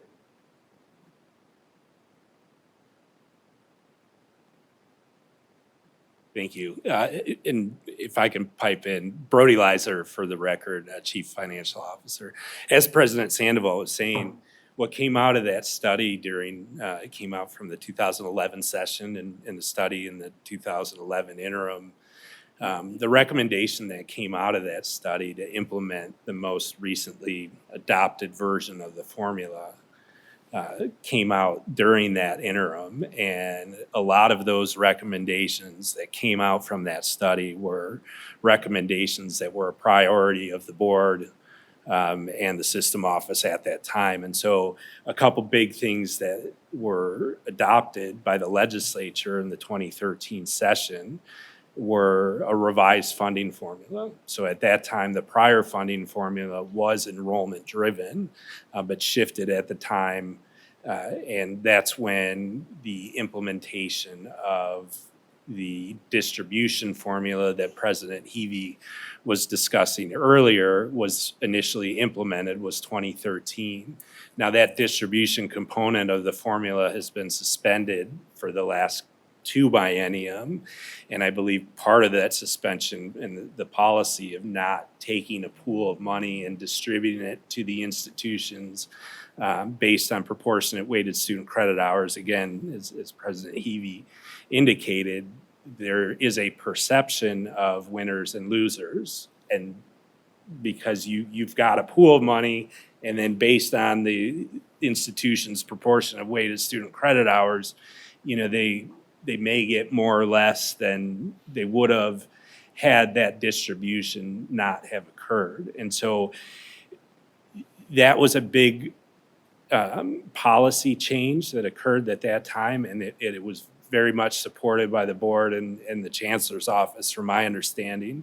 Was recommended by the governor at that time and adopted by the legislature. And then the other big piece, which you heard me talk about in April, and I appreciate President Sandoval bringing this up, is one of the big policy components at that time was the separation of the student-driven revenues from the state general fund, and that those are looked at separately, and that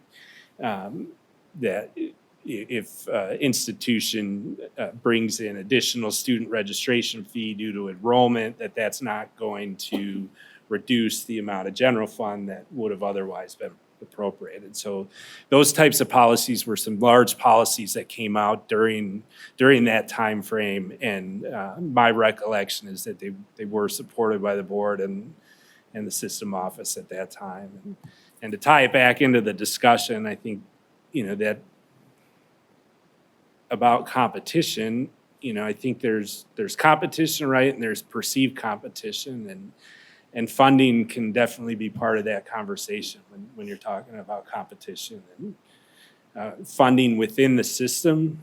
When you've got a distribution formula or consideration, that definitely can bring on a perception of competition. And so from the funding side, I think, with the suspension of that component, the legislature has indicated that's not a policy that they've wanted to move forward with. Something that this board will have to consider as we move forward with the budget request. So I hope I didn't give too much background, but tried to provide a little extra context to your question, Regent Del Carlo. Brody, that's really helpful, and like I said, I'm getting old too, Tom, so not everything is, right there in terms of all of my recollections of what happened. But this time is a really good time for a reset, given all of the changes that are happening around us. And, it's that old definition of insanity. We can't keep doing things the same way and expect to get different results. And so that's what I'd like to see is you all focus on, is finding a few things that you're, best practices or what have you that are happening around it, and see if it can work for us, and let's just go. And I think I speak for all the other presidents that we will all charge the hill together, arm in arm, and attack, because, if we keep going like this, we're just going to keep losing ground and slipping. And, and I'm not asserting that we are failures in any way, but I'd like to see more focus on big things versus, sometimes we tend to find little things to really grind when we're missing the big picture. Jimmy Martinez for the record, just to chime in on that, when we're talking about why NSHE doesn't have authority over these other institutions that come in, it's a legislative responsibility that falls upon this board, and this board's duties are set by the legislature. All right, so the board's created by the Constitution. The legislature has the authority to set the duties of the board. So that could change. Now, of course, as you mentioned, there could be dormant commerce clause challenges. That doesn't mean it's prohibited. It just means there's a very high standard. You have to meet strict scrutiny. It can't be protectionist. There's different ways to do it. So that is one big idea that I think is worth thinking about. Is there a better way to regulate higher education in our state across the board? Now, this is not legal, and I don't normally speak about these things, but while we're on the topic, one thing as I'm listening to everybody, we're we're talking about big ideas, big things to challenge. And maybe I'm wrong and this won't be popular, but one of the things I would just like to throw out there to think about too is sometimes the biggest idea is the foundation, right? And sometimes I believe that as an individual or an individual organization, there's certain inner engineering you have to do before you can run out into public and affect everything externally. So while we're talking about big ideas, I don't think we can completely ignore the inner engineering that should be worked on as well. I'm sorry. Which part? So I was just talking about, you know, as an individual or an organization, there's certain inner engineering you have to do. If you don't have control of your own organization or your own individual self, and you run out and try to compete in the world, you might not do the best at it. So I think there's, whether it's an individual, an organization, I think there's always some inner engineering that needs to happen in order to best effectuate, best compete. And I just don't want that to be seen as a small idea when it could actually be a very important foundational idea. Non-legal, not legal advice, just unsolicited. I also, Regent Brown for the record. I also want to just add to this because I've been taking some notes, and so I spent 3 years at LVGEA myself, and it was actually right when I got on this board. And I have to tell you that there is a lack of cohesion messaging about NSHE from an economic development standpoint. And I will give a good example of this. They just signed this workforce document, how we're going to like promote it as a region. And you know who signed it? It was the Chambers, Workforce Connections, LVGEA. Mm-hmm. Where were any of our presidents? Where was our chancellor? Literally no anything about higher ed. And I saw that and I said, this isn't going to work. It's not going to work because you don't invite us to the table. We sit around this dais and we talk about how we are the workforce pipeline of the state, because we are. And anybody who doesn't acknowledge that or realize it, then they're hurting the economic development future of our state. But it is really frustrating because we also have to acknowledge that all the infighting takes a lot of oxygen out of the room, which doesn't give a lot of time to go out and say, hey, legislature, hey, GoEd, hey, LVGEA, EDON, Western, all the things, right? All the RDAs around the state. If you're not including our presidents, our student body presidents, our chancellors, us regents in this conversation, then it's not working. Even the governor's workforce committee didn't have anybody from higher ed specifically on there for higher ed. I brought it to their attention. Now we have someone on there. But it's like everything in our state is siloed. And then we're sitting here saying, well, but higher ed is important. Well, yeah, it is important. But if they're not, if everybody else in the state doesn't realize it too. I get tired of hearing people talk about how they are insert elected official. They're the education person for this. Well, until you talk to the 13 of us or the 8 presidents or our chancellor, then that's just not true.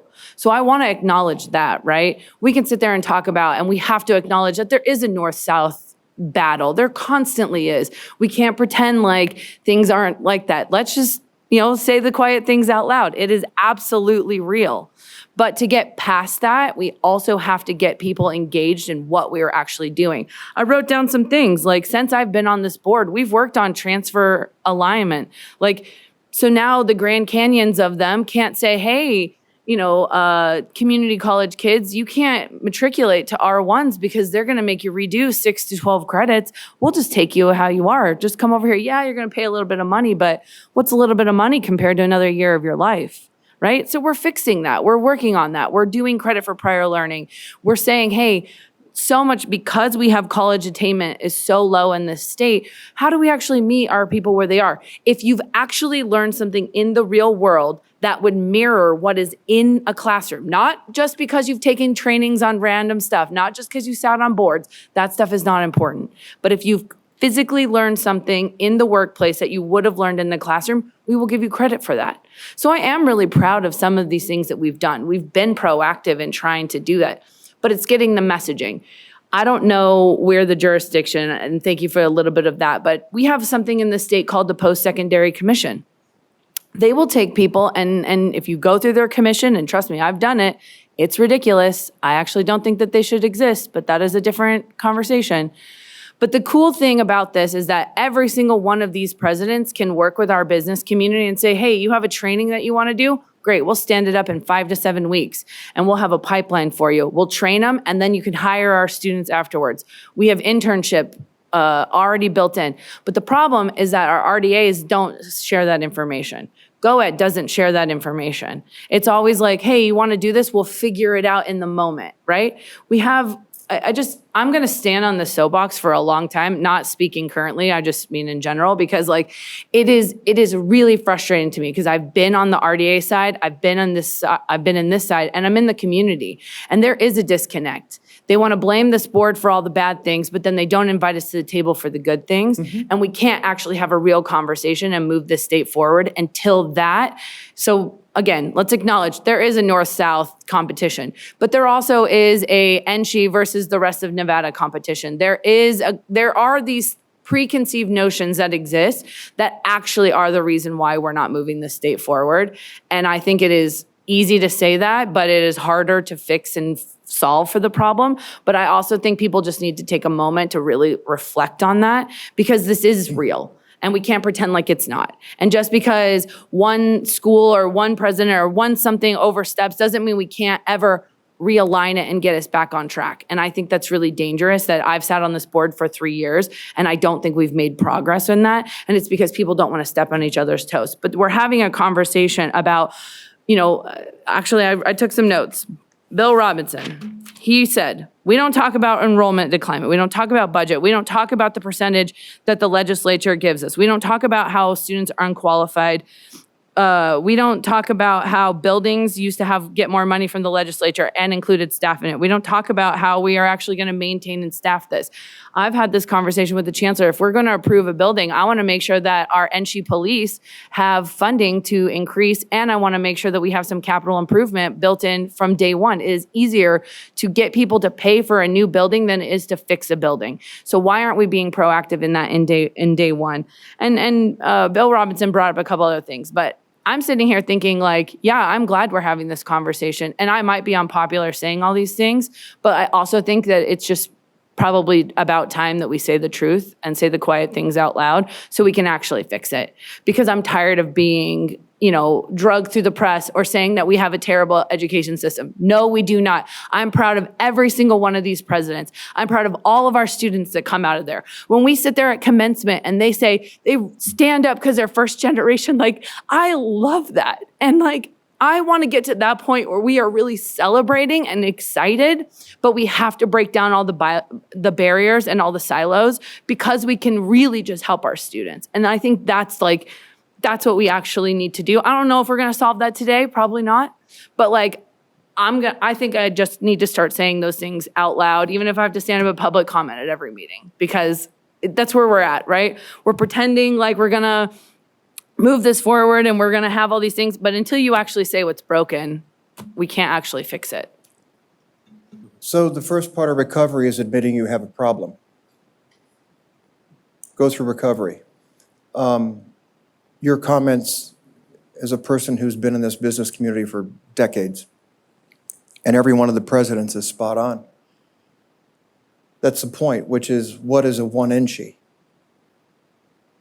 Everybody should have that same concept. We tend to, as a state, compete. There's a lot of competition in this room. You just outlined it. I'll be blunt, because that's all I know. If the chancellor's job paid $5 million a year, I wouldn't apply for it and you wouldn't hire me. It's a difficult job, but your point is well taken. But I'll tell you, as a business person and someone who was rather successful in this community for a long time, this board has never given a reason for me to be involved until there was a problem. I made my money at the county commission and the legislature. What's the reason the business community should get involved with this organization? This room should be full of business people like me. When I was doing the Clark County School district reorganization, and when I was at the Economic Alliance, I used to say that the Clark County School District has the most educated workforce in Nevada. Do you know who number 2 was? The Nevada System of Higher Education. Now, we don't talk about that as a state. When I used to tell people the Clark County School District had more revenue than Boyd Gaming, people looked at me like I was an idiot. I am, but do the research. I'm from South Dakota, we're not that smart. But I'm an educated person from the University of Nevada System of Higher Education. And I'm proud of that. But we don't brag enough about what we do here. No offense to any of you, but you're all wrapped up a little bit in your own agendas. I am too. But check that at the door and come in here with one thought of, how do we collectively as a community work together to compete against the rest of the world? That's what's important. What are the legislative needs to, I'll tell you what, you want to get the business community in this room? Start talking about legislative changes for the business community. They'll be in here. If you want to get the chambers of commerce to show up and include you in conversations, start talking about the chambers of commerce. I teach this in my policy classes. Get yourself in a wedge issue. Wedge yourself into some of their business and they'll be in this room. I have to counter you. Sure. I think, this is what I think. I think that this board has had such a poor reputation for so long, and I'd have to go back to what Jimmy said. We need to go back and review our policy and our handbook, and we talked about this briefly, but we need to go back and review our policy and our handbook, and we need to make the foundation of this board be functional so that no matter who's in the elected position, no matter who is here, that it can still be a functional governing body. And I think that that's really one of the biggest problems. And I think that's why we don't have business people in here, is because I think that this board has a terrible reputation. And I can tell you that this board here, sitting here physically right now, these are really incredible people that I think are really trying to move the needle. These presidents are incredible. And I think that what we need to do is we need to make sure that our policy, our handbook, all of that supports a functional working governing body. So I think that's part of it, Stephanie, but as a business person here, I was one of the only business people that ever attended these meetings because I was actually interested. But what's the messaging?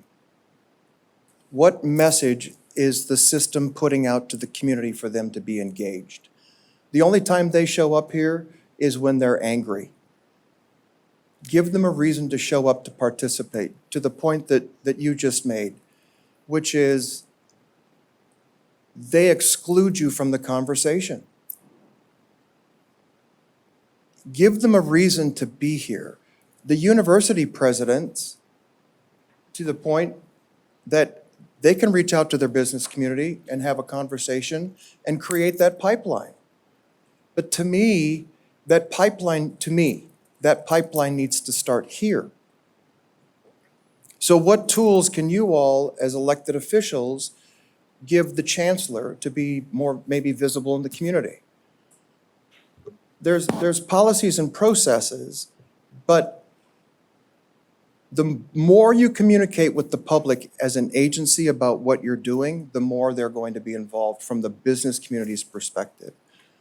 Regent Brown for the record, and I do agree that we as a board can do better. And I have to, the chancellor is really trying to get a lot of what we're doing amplified.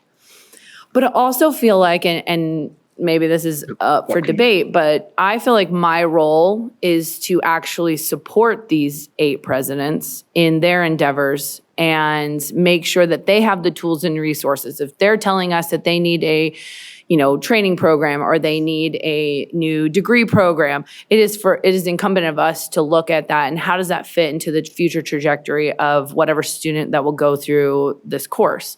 Is this something that will actually be, future-proofed? Yeah, I would love for the business community to be here, but I'm not, this board, this institution is not where I want them to spend their time. I want the business community to spend their time at their 8 campuses, embedded in, working with their staff and working with the students. And so I think there's a dichotomy there because yes, where I want the business community and I want the RDAs to tell our story. And I do think NSHE can tell the story of the 8 presidents. I think the real power here is how do we tell our story so well that they become curious about what's happening on our campuses, that the business community then starts showing up to their open forums, to their trustee meetings, to their events on campus. That would actually, look, I'll take a crowded room all day long. But I think where we're really going to make the most impact is if those business leaders start investing in the students directly and on the campuses and in the institutions. I think it is us to tell the story of our 8 institutions and for us to amplify the good things happening and to, quite frankly, not be in the news, right? At least that's how I'm approaching my time on this dais. It is not about me. It is not about my personal agenda. It is not about me making part of, friends with people in the community, which is amazing, right? By doing that, if you don't mind, I'll give a really good example. I just had a meeting with the athletics. It was about something totally different. And they had mentioned to me that they really care about investing in education. And, we walked through all the institutions and I said, but have you heard about DRI? And she's like, tell me. And I was like, they have the green suitcase program. They do so much for K through 12. In fact, they do more for K through 12 than any of our other institutions because they are direct and they offer free things. And she was like, wait, tell me more, and so that's my job, right? Then I connected them. Now they're going to have a conversation and that's DRI's job to then take that relationship and hopefully do something with it. It is not about me, right? And I really feel because they spend the time presenting to us. I can now know I spend time on each of their campuses. I can see their capital improvement programs and how the repairs are being done. And so when people ask, well, what do you guys even do? I said, well, do you know what our money did? It actually allowed for X, Y, and Z to happen. And that's in changing the way students are come to campus and feel like this is a community and they feel like this is someplace they want to go. They could sit here and they could talk at our meetings and we can be engaged with them. But until they actually, and I mean everyone in the state actually spends any time on our college campuses, we are not going to move the needle and we're not actually going to be invested in education in the same way. And I agree. Chair, if I could, Chair Brooks, Regent Gorkachia. You can go for me. Okay, thanks. Sure. Go ahead, Regent Gorgachi. It's an open forum. Yes, thank you. It's kind of hard to jump in here online, and I apologize for not being there. I'll be honest with you. I thought it was going to get this deep. I would have drove all night. Anyway, back to you, Tom. You're saying how the regents need to engage, but we have to give them a reason to engage. Being one of the newer regents on this board, I think we need to take a long, hard look at the whole structure. And in my mind, you've got the Board of Regents, which should be the Board of Directors, to the Chancellor. We've got 8 presidents. That's their place to engage. I think we really need to go back to the start and take a look. Your comments. 2011 when we had the change. Mr. Leiser and I worked together for a number of years. I was a minority leader in the Assembly in 2011. I know those changes. We were coming out of a very difficult recession. Governor Sandoval, we all work together working through that. But I think we've got to go clear back to the basics and what are the duties of the regents. If we give the business community a reason to come to us, they will come. But I think you've got to take a look at it. In my mind, the 8 presidents run the institutions. working with the chancellor. The bottom line, we're the board of directors as the board of regents, and I think that's when you truly give meaning to it. If we are functioning as the board of directors to the 8 presidents and giving guidance to the chancellor, then all of a sudden the business community will have a reason to come to the regents, because we are ultimately the ones at the top and coordinating it. But the actual, the running of these institutions and how we get the recruitment and what we graduate, that's the job of the 8 presidents and their staff, and they do a great job of it. I think we've just got to the point where we really need to redefine what our role as a regent is before we can really be engaged. And with that, I'll just see if you've got any comments to that. I just think we need to get clear back to 2010 and say, when we made these changes, hey, look, what are our duties as regents? What's the handbook look like? And I think we've got to get back that deep. Thank you.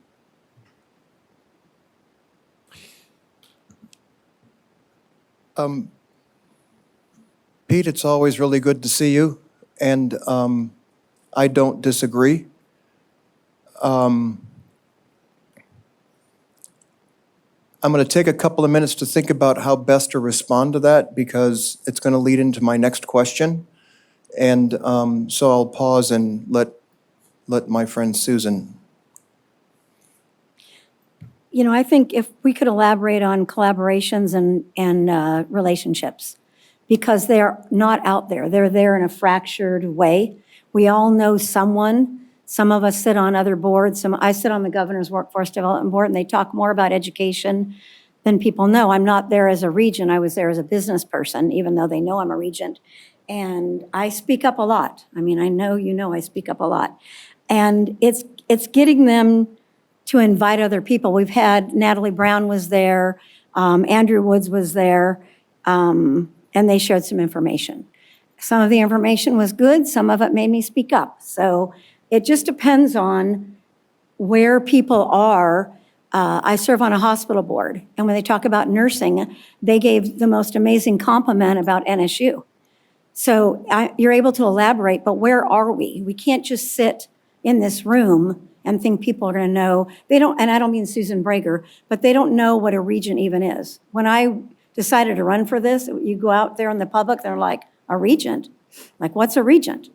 So, and I don't mean any of us as an individual person, but building that also makes a difference on why we're here, what we do, how we encourage our college system. Identifying what the problems are, which is what is being shared here. Our meetings are normally people talking at us, which drives me crazy, but, or having it, we already do the homework by most of us reading the agenda.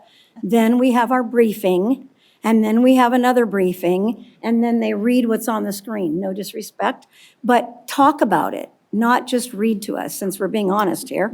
I think that a lot more could come out of it. I don't want to sit here for 6 hours and be talked at.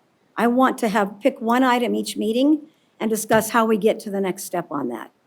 Whether it's DRI, whatever campus it is. Because to me, all of our campuses are amazing, but I will tell you what I think the most important part of our system is our CSNs. Because that's what develops a relationship from CCSD to get students to know why should they even come to our system. And they don't even know why.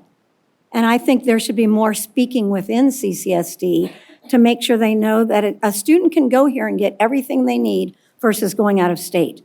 But they don't know all of that. And I've talked to them and been having meetings. But it's not just about me doing that. It's about everybody coordinating how we get out there and people know what the system really is. I think that's important. So can I just comment on that real quickly? That would be the purpose of having a one NSHE system. So if the chancellor is going to lead a strategic planning effort, I hate the word plan, so try to use framework because plans end up on desks and shelves. But then what's the concept? The concept should be one system, right? And what does that one system then look like? Because what I'm hearing from the presidents, and I've heard, we have one more to go, that, and I'm hearing from you, is you need more of these honest conversations, number one. The second thing I would advise is try to not bring a knife to this fight, but use the knife to cut the tension in the air. And I think the president's, I mean, I don't know them all, but you're right. They're doing their job. But if you sit back and you look at it from the outside and not the inside, from the outside, you're all right. There's no one's opinion here that is wrong. I'm specifically poking some bears because I think some things need to be said. But I would ask this after the competition question, what's the biggest challenge that the system is facing?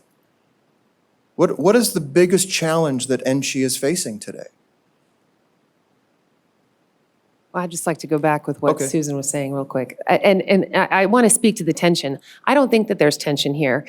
I think we were all frustrated with a very long week with our search and then this conversation being so long, but kudos to the chair because it is actually a very good conversation. But the tension that you were feeling was like, what are we doing and do we have 5 hours at the end of our day? So I think that's alleviated because this actually is a good open dialogue. And so thank you, Chair Brooks. So I just want to clear that. Secondly, I think that, going back to what Susan was saying, I do think that, if we're going to do this, a one system kind of concept, I'm also a business person and my nonprofit is the largest in the country for what we do.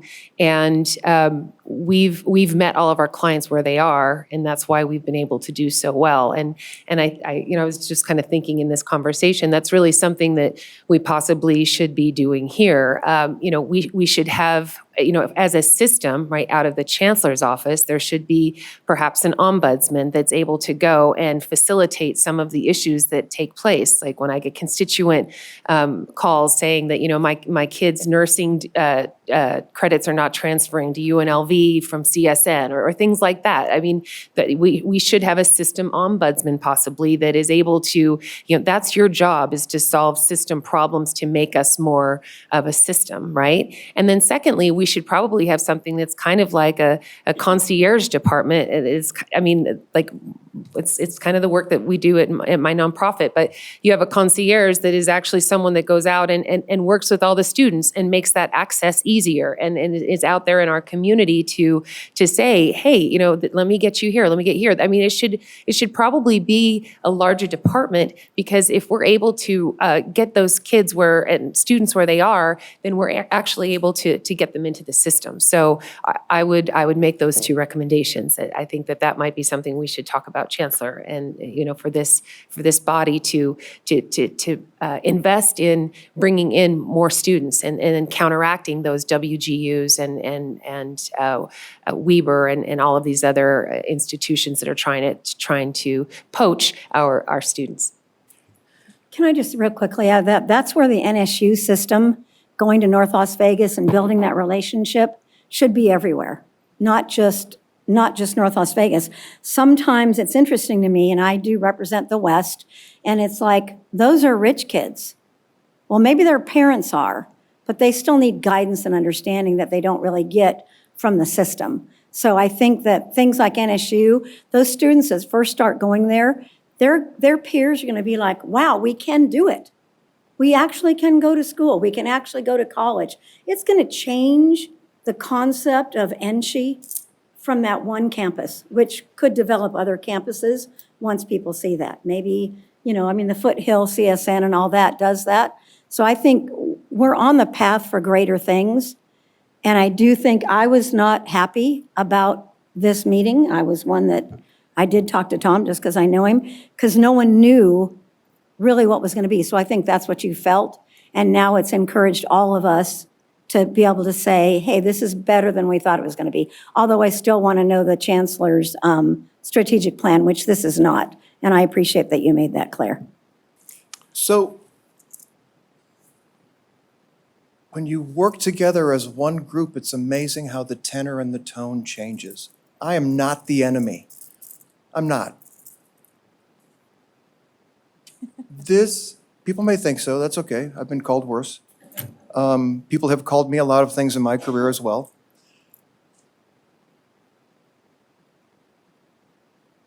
This organization, in my opinion, having been an adjunct professor now at UNLV in the public policy school for the last 5 years, I have learned more from these students and university politics than I ever have. Higher education politics is a lot more difficult than Capitol Hill. A lot. You all deal with a lot. What I want to try to help facilitate today is this type of thinking. This community needs this board and these presidents, and Reno needs this board and these presidents, the state does, in order for us as a state to compete globally. Because we are a little bit behind. And that's okay. That's the great thing about Nevada, is that we're willing to step out and get ahead. But if we look at the biggest challenges ahead of us, I think you heard a lot of that today from your president, which is AI, competing campuses. I had no idea that these universities and these organizations could come in here without any type of accreditation and just open up shop. To me, that's a legislative action. I'm not a lawyer, I don't play one on TV, and I don't do one at home. But those are the things that you just pointed out, Stephanie. The policy things that we can engage the business community. I mean, after this conversation today, like, I kind of want to like move back and do some things, but I'm too damn old and I don't want to be involved anymore. But I've been retired for too long to get engaged. But this is the type of dialogue and the type of conversation that will attract more people to what's going on. And I don't know this to be a fact, but I'm going to ask Governor Sandoval, like, I'm going to guess you have a communication shop of about 10, 15 people, maybe 30. Do you have an advertising agency in-house?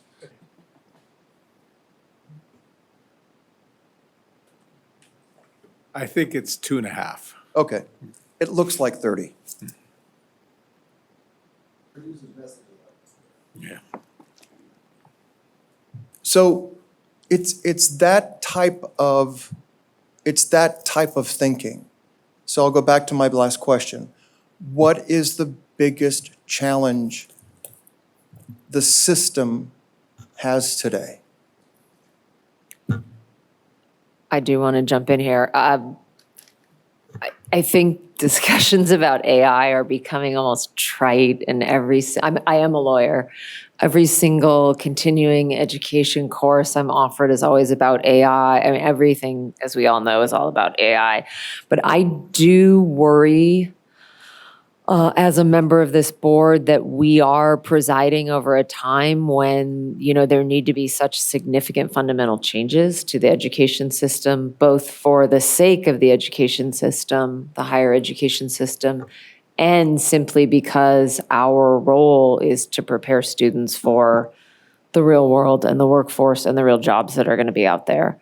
And I do worry, what steps are we taking? And a lot of it, of course, would be at the level of the individual colleges, but I think we need to make sure that resources are being shared, information is being shared, the presidents are working together, and I do stop and think often that I don't know what is going on to address changes that are going to be coming. Are we looking to other systems and other universities and community colleges for what they're doing? And what are we doing to make sure that we're changing as quickly as we need to? And I know it's difficult, but that is a real, real worry. And I wish we could get together as a board and look at what's going on. And, I know we don't want to get into the weeds too much and we want to let presidents do what they need to do for their particular institution. But I think overarching, can we share those resources? How can we do that in the most cost-effective way across campuses? And what are we really doing to address this just, incredible change? So to that point, to facilitate that, Stephanie mentioned a few minutes ago the handbook, the policies, the things like that. To me, those are the types of discussions around legislative agenda, right? To force the legislature to take the necessary actions. We've all been around this state to know that there's always a fight about money. But it's interesting, the state always finds money when they need to find the money. There's always money for something. But what's the priority? And I've never been a governor, don't want to be one, but being a governor is a difficult job and being a legislator is a difficult job. But I'll tell you, knowing how the legislature works, what is your competitive advantage? It's the same question that I pose about the business community. You have to demonstrate to them a competitive advantage. And I know legislators love to say accountability and we need professors in their classrooms 42 hours a day and we need all this accountability, and I get that. And what's our return on our investment? Well, the question I would propose to them is, what if we don't make the investment, right?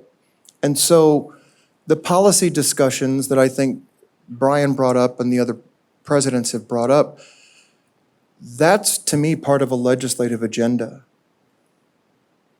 You know, if anybody has studied Buddha or the Tao or the Art of War, it says that you have to get your own house in order before you can invade someone else's home.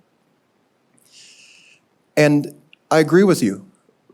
This system of higher education is on the precipice of either jumping off of it or taking a turn for the good.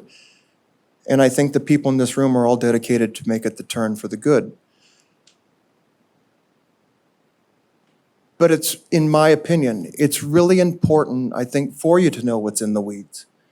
I think the more you can be educated by the presidents and have them educate you, because most of them are educators, then the better job you all can do as regents.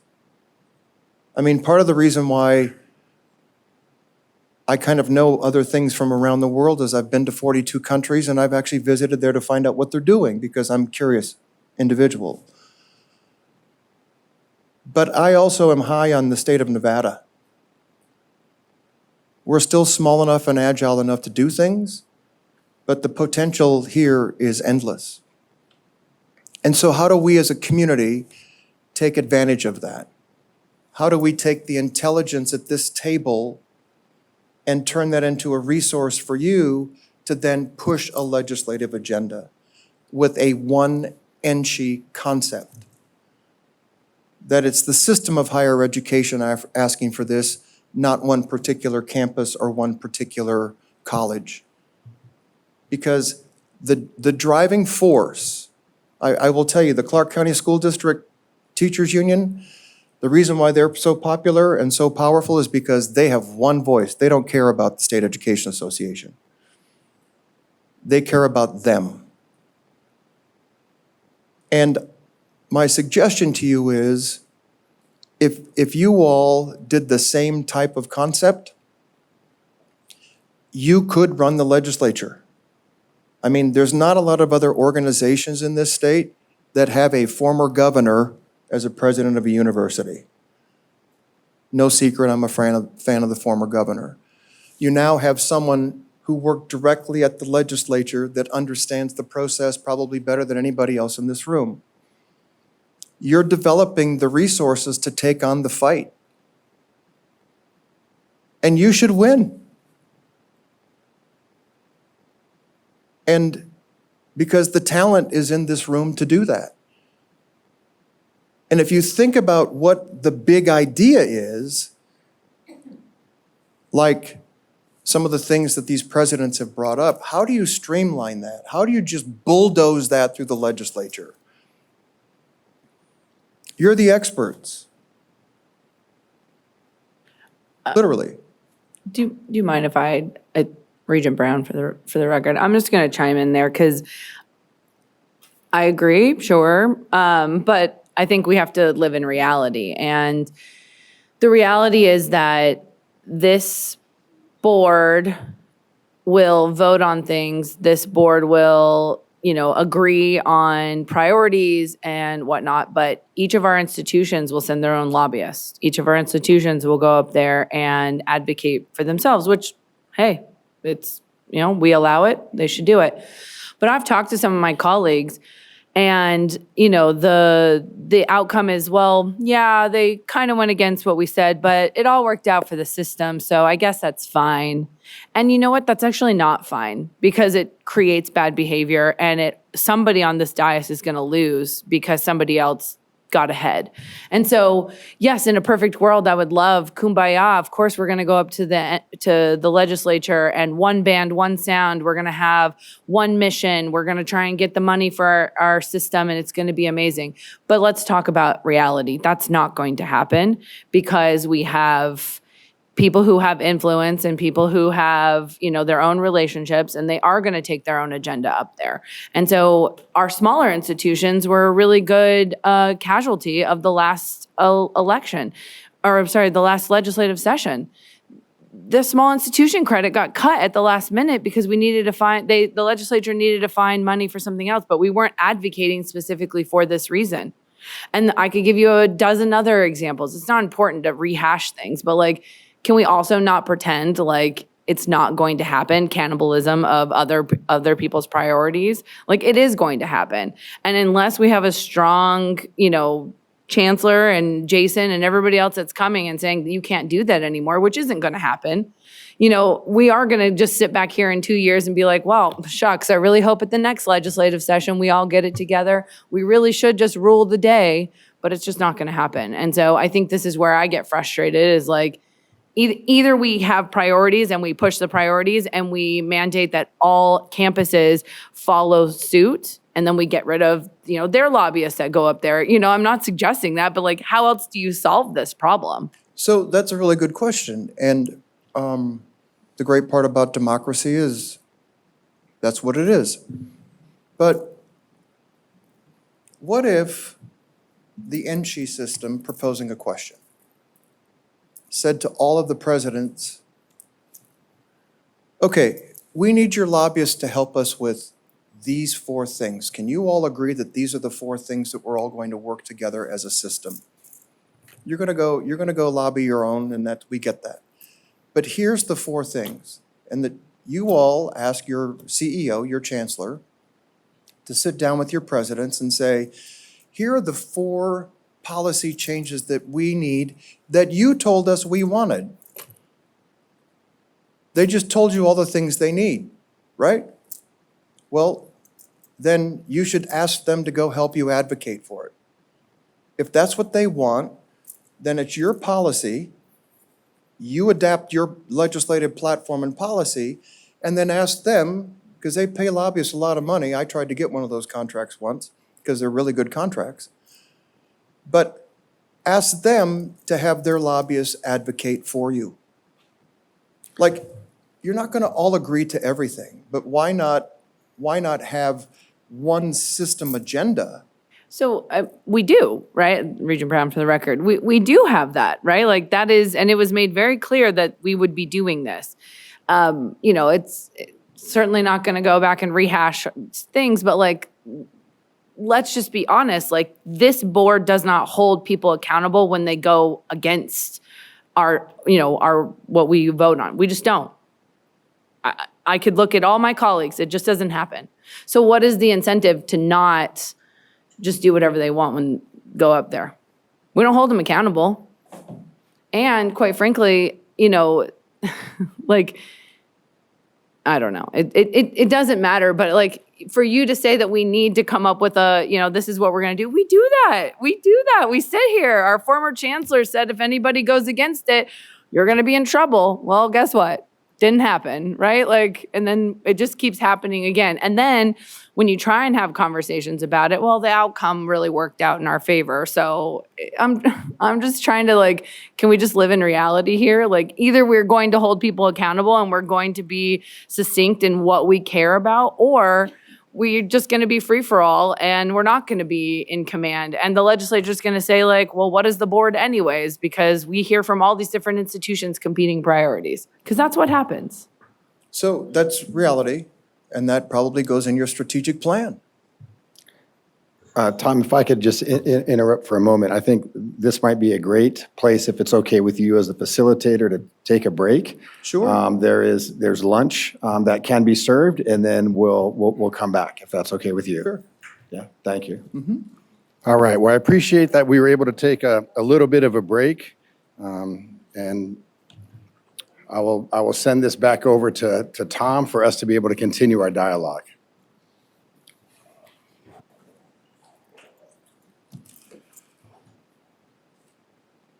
So while you are enjoying, I have to sit closer to the mic. Is this better? Perfect. By the way, you should hear the voices in my head. It's really bad. Boy, this is a tough crowd. I mean, by the way, this stuff really works well in Iowa. It doesn't clearly work well in Las Vegas. So I want to hear from some of the presidents who we've not heard from, you. And then I would like to maybe ask some of the other regents who are virtual. And then I have a couple of other things that I want, a couple of other questions, and then try to end off here in the next hour and 15 minutes with some outcomes that may assist your chancellor in the strategic plan that he and his staff are working on, and some of the desired outcomes that you all may want. So I'll turn it over to the presidents that may have some input or comments. Thank you very much, Tom. I appreciate it. Stacy Klippenstein for the record. Yes, I was going to try to chime in at one point, but the conversation really went in really some good direction with the regents having some good dialogue, and I did not want to interrupt that. So I do appreciate getting the opportunity to share just a few thoughts. Just wanted to say I concur with a lot of the information that was shared. Just so you're familiar, Tom, this is my 10th month here. I am not from Nevada. So of all the presidents up here, I'm the newest two, except for now, Dr. Richtermeyer, who is going to be new. So we're going to tease her as being the newbie when she comes here soon. But I come from a little bit of different perspective because of my newness, but I'm also learning as I go. So listening to the conversation was really good for me to hear what my colleagues had to say because of their history here and understanding of the system, what they've seen for multiple years of maybe dealing with funding formulas to legislative type policy action, NSHE action and so forth. And then also the wonderful Board of Regents that we have as well. So to be able to hear all that, it helped me frame a little bit of my thinking. So just wanted to share coming a little bit from an outside perspective and taking a look at when you talk about system, what should the system do or what should NSHE do or a one NSHE, which I like in a lot of ways. There's a reason why I wanted to come here is because of the system aspect of it, to be able to be within and working directly with my colleagues such as Chris Heavey at UNLV, to be able to have conversation with them and talk about how can CSN and UNLV continue to strengthen one another, right? And that's what it's about. I don't like Amber, so I don't pay attention to NSU, just want that known. Sorry, wrong Amber, Amber. No, I love visiting with our colleagues down south and also up north. And the other thing, too, is visiting with my three other colleagues from a community college perspective. And so I do enjoy being in a system from that perspective. So I do agree, though, that there's good dialogue that we can continue to have from a systemness point of view. And what does that really mean from a systemness point of view? And so that's where I was encouraged by with the chancellor talking about coming back maybe with some strategic planning or strategic framework or whatever you want to call it, but to be able to have that good conversation because I think that will help us continue to strengthen one another. And therefore, then coming together at a legislative positioning would be critical within that, because then we're coming together within that. So I do appreciate that. From an outside perspective coming in, I do agree that there is some competitiveness. And when you look at it from an external and internal, so I do appreciate your view looking at our positioning in a global society, and do we have the ability to compete within that? And I think there are great pockets of it. We have two great R1s, right? And when you have DRI with the work that they do with Kamut, I think it's incredible. And he's right. I mean, I'm sure he's competing against international, national type perspective, especially with funding. So when you have that and you have a good regional type of university within NSHE, and now with the new president coming in, I can see that from a global perspective and an outside perspective. The WGUs, the University of Phoenix's, the ASU coming in, right? All those type of things. What does that really truly look like on an impact on them? So I look at it from that frame, and I did appreciate that. I also look at it from the external framework of community college president, which we, I don't know if you've been in that space, but I've been in both the university and the community college space. I will guarantee you and tell you it is different. So when you talk about a global perspective, I will say when it becomes global to me is when I am partnering with people like UNLV and UNR and DRI and NSU. That's when it becomes really from a global perspective, and especially when you talk about economic development and economic viability with LVGEAs and so forth, which I sit on the board with my colleagues down south, to be able to hear the direction that they plan to go. I have to step in at times when you talk about more of a global perspective, but I'm not at the same table as an R1. And so I totally understand that. And I allow them, they're great at what they do, right? Good for them to be able to compete in that world. I look at it more from an internal perspective of the competitiveness. So as the largest community college in the system and working within a very large and growing urban area, but also trying to serve some rural area, the connection that I have to have with my university partners and my colleagues here in the room is very important. And also have that good direction from the NSHE on who we are. So what is CSN's positioning, so to speak, within the NSHE overall direction and the board's direction? But I also have to recognize that there is competitiveness when it comes to funding. I've only been here 10 months, and I can guarantee you about 100 different conversations on the funding formula, the issues that happened so many years ago, the impact that it has on community colleges now, the small college factor not being fully funded. That's a travesty in my view, right? So I look at it from that perspective, that enrollment drives the money, and money drives decisions, and money drives sometimes direction and things we can do. And you can be hampered by the fact that, as Chris Heavey said, you can grow, but you get less money because of the current system. We just grew 5% in account year for, what do we call it again? Caseload, sorry. Yeah, and so we're in account year, and we're going up 5%, but there is no way potentially that I can see more money when we're handling more students. Okay, so, we have to recognize that. But we also have to look at it from a competitive factor about who is where and who is doing what, who is stepping on, or whatever else you want to call it. Those things happen because we're trying to chase the money in some ways to do what we need to do for our institutions. I need to do that. And I need to be competitive in that space. And I plan to be competitive in that space for my institution. But I don't want to do it with an impact on this systemness type dialogue that we need to have. So I look at it from that perspective, from that internal. Then the other one too I was thinking through is when you look at internally at a community college, when I think through the students that we are working with, the ones that are coming in because we're an open enrollment institution, those students really don't care if I am globally aligned to be competitive from a global market. They want to make sure that we are doing everything we can for them. They're on site, on ground, ready to go. And that's where I find the competitiveness comes from, is internally making sure we have the right system set up.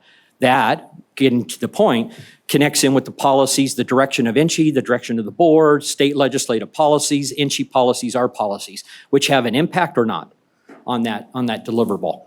The other thing I have too, and maybe I was a little bit triggered, Tom, earlier. The one thing I've worked in different systems, and I think every single system in the country, our state system, in the country that has a combination of universities, R1s and so forth, with community colleges and regional universities, all struggle with exactly what we struggle with. Some of them do maybe a little bit better job, but they all struggle with very, very similar things, and that's competitiveness. Until you have good dialogue about differentiation and a broader understanding of what that looks like, you might be able to, take a step forward, a little bit of a step forward within that, but it's still there. The other one too is probably where I was triggered a little bit is being careful of being four-year centric in the work we do. Half the enrollments, or just over half the enrollments in Nevadans in the state of Nevada, are at your 4 community colleges. I love that. And so when you were talking earlier, you kept referring to universities, and you kept referring to the university type global perspective. And I'm down here saying community colleges play in a completely different space in some ways within that context. And I've seen a lot of states and state systems where regents and boards and trustees only concentrate on the 4-year. And when you talk about policy and procedure, they really do focus in on it being 4-year centric rather than thinking through a broader sense of all the students in that state and where they go. And it could be a community college, a technical school under that umbrella. It could be the university, a regional, or whatever else. We all play a role within that. So when I come back to the dialogue, I'm really excited for the systemness talk, because I really do believe that all of us do work very, very well together, and we have a passion for what we do. You're the first person to ever call me intelligent, so I do appreciate that, Tom. But I think there is a lot of there's a lot of intelligence in the room here among everybody. But at this table of my president colleagues, and now with Dr. Richtermeyer coming in, I have a lot of hope and a lot of belief that we can get there. But I am hungry for that direction in that system, because I was excited to come here to be part of it. I just need to see where we fit and what that will look like. So I owe you an apology because I am a product of a community college. And I also represented CSN for about 5 years as a client. And I'm guilty of not practicing my own brand of NSHE. But I can tell you one of the things that we did at the Economic Alliance when I was there was we promoted the College of Southern Nevada, and they were one of the most vocal groups on our board. And their involvement at the Economic Alliance was critical to workforce development, because not every student should, can, or will go to a 4-year institution. So I actually owe you an apology publicly. I'm serious about this, because that institution was a client of mine, and I actually went to the community college in Tucson for a year before I entered a 4-year program in Reno. Dr. Heavey, was there something? I may have saw a hand from you earlier and I neglected you. I apologize. No problem. Thank you for this conversation. I too appreciate the opportunity to talk about the big picture of how we work together. And I just want to kind of go back to something Regent Goycochea said, which I think is really important as we think about the strategic plan and the alignment of the institutions, which is talking more about what is the role of the board, what is the role of the system, and what are the role of the campuses. And one of the ways that I think about that sort of concretely in this discussion today is the notion that should the businesses be in this room? And what I would say, and I think I represent all the presidents in saying, businesses are on our campus constantly. We have major engagements with every industry in town. One of our deans would have a business advisory board filled with leaders. Last night, some of us were together with 600 or 700 of the top business leaders of Southern Nevada in an event that UNLV sponsored. And we talk about workforce-aligned credentials at every institution. And so the notion of where should the engagement happen, I think, is reflective of what are the different roles that are being played. Because we, as the campus leaders, are absolutely dialed into what businesses are wanting from our graduates and thinking about that every day. We have an event every summer we call the Southern Nevada Leadership Forum. We invite all business leaders to come in. We fill up our beautiful Strip View Pavilion with hundreds of people to talk about what are the degrees delivering, what are the workforce outcomes that they need. And so I think that is one instance or one way to exemplify the different roles that exist. And so if the board is a policy board, I don't know why the businesses would want to be in this room, because the businesses are on the campuses that are offering the degrees. And the system is in the business of delivering the oversight to make sure that we're implementing the policy that the board is kind of putting forth. And this goes back also to another example of Regent McGrath's comment about AI. I know that every campus could have their provost stand up here and give an hour talk right now about what we're doing about AI. You know, my provost is sitting behind me, and she would love to come up here and talk for 30 minutes about all the things we're doing about making sure that we're trying to graduate AI-ready students, making AI available to every student as they go through the educational process, teaching faculty how to incorporate AI into the curriculum, et cetera. And so I think that additional clarity on the roles and the activities at each level will be very helpful for the system. And then the last comment I have is just want to say that, you know, I think I also speak for the president saying we're real proud of what we're doing, because I feel like the tone here is a little bit like we're not achieving these outcomes. We do have a low percentage of students who are college graduates in Nevada, but based on, you know, we also know that we're about last in the country for funding. And so President Sandoval and I run proud R1 institutions on R2 level budgets. We've achieved that with, you know, on really shoestring level budgets, and everyone here is graduating thousands of successful students every year into the workforce with really valuable credentials. So I think we're really proud of what's actually happening on our campuses and with the degrees that we're producing. So thanks, but thanks for this broad discussion. I do think it's helpful. Can I jump in there? Sure. And let's see if I can be intelligent, like my colleague over here, and turn the mic on. So opposite what President Klippenstein said, I have actually been here quite a bit, 23 plus years. And this conversation sounds very familiar to something we talked about back in 2002, 2003. And when I talk, I'm just giving you perspective, since we're kind of throwing everything in the center here in a public meeting, maybe not everything, but I feel like we, the board members, you're limited on how long you can be here. Presidents come and go. I've only been, not in this, just so you know, Tom, I've been in this seat 4 years. It's with the system, multiple levels.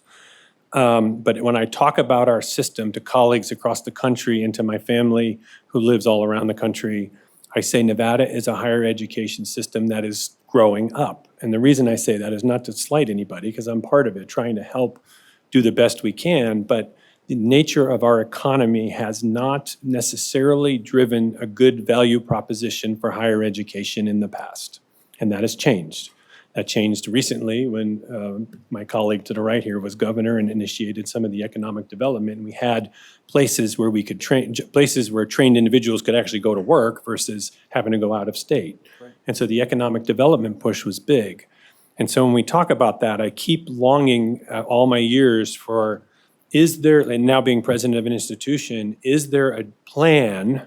California plans 1964, I think. So there, again, we don't want to do it like they do it, but other states have plans that have grown up, and then we can pick from the best. Is there a plan for higher education in this state that I can say, and this is where WNC's piece is, and this is how it links? And again, I agree with everything that's been said. I think this is a great bench all around this room. We all have to be on the same page. We all have to be working together, because the rest of the country will eat us for lunch. They're going to come after our dual enrollment students. That hasn't even come up yet. I almost went ding, ding, ding when Stacy mentioned differentiation, because nobody talked about that. I mean, and this should be a launching pad to multiple discussions on this topic.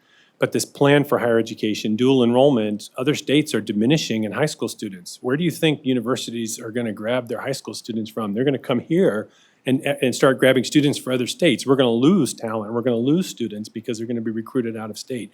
All of that is things that we should talk about in a plan for, what do we call it, a strategic plan? I wrote down some things, strategic plan, framework, whatever it is. And we can say, this is where we all fill in. And if it's more credentials, I think you had something one time when you were governor that said, everybody will have this level of credential, not necessarily a degree, not a master's, not a doctor, but a skill certificate would count. We can have everyone will have some sort of credential to get them somewhere beyond, because that piece of, if you look at the data, the more you have for higher education after high school, the more likely you are to make more money, but you're also less likely to be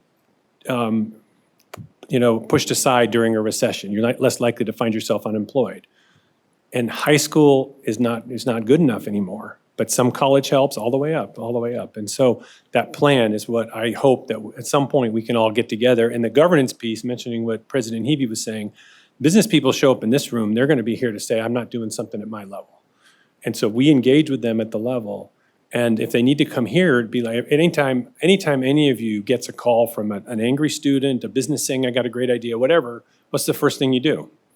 You probably give one of us a call and say, hey, how can we do this, right? So it's coming to us anyway. So I'd rather have it be organic at the campus level. And so there's a lot there, and I could sit here, and I've been really good in the last 4+ years of being president and knowing when the mic's on, I can talk forever, but I'm going to stop there just because this is a tough crowd. You know, I was going to help you out earlier and say that because we're in the desert, we have humor, but it's a dry humor. But I use that joke all the time. It's getting old, but you see it. I appreciate Regent DiCarlo giving me some love over there. So anyway, that's it. But there's a lot going on there. But I think it's that. To me, it's the plan so that I can park my strategic plan at the campus level into the greater good and move the system forward for whatever that means. And a lot of it comes right down to what the national discussion is right now. For everyone who looks at higher education, what is the value proposition? Why should I go to higher education? What's it going to do for me, and how are we going to do it? And as a public sector, more people want to come to us. It's affordable, it's relevant, we're in the areas, and we have to be able to deliver that. Thank you. It is a dry humor.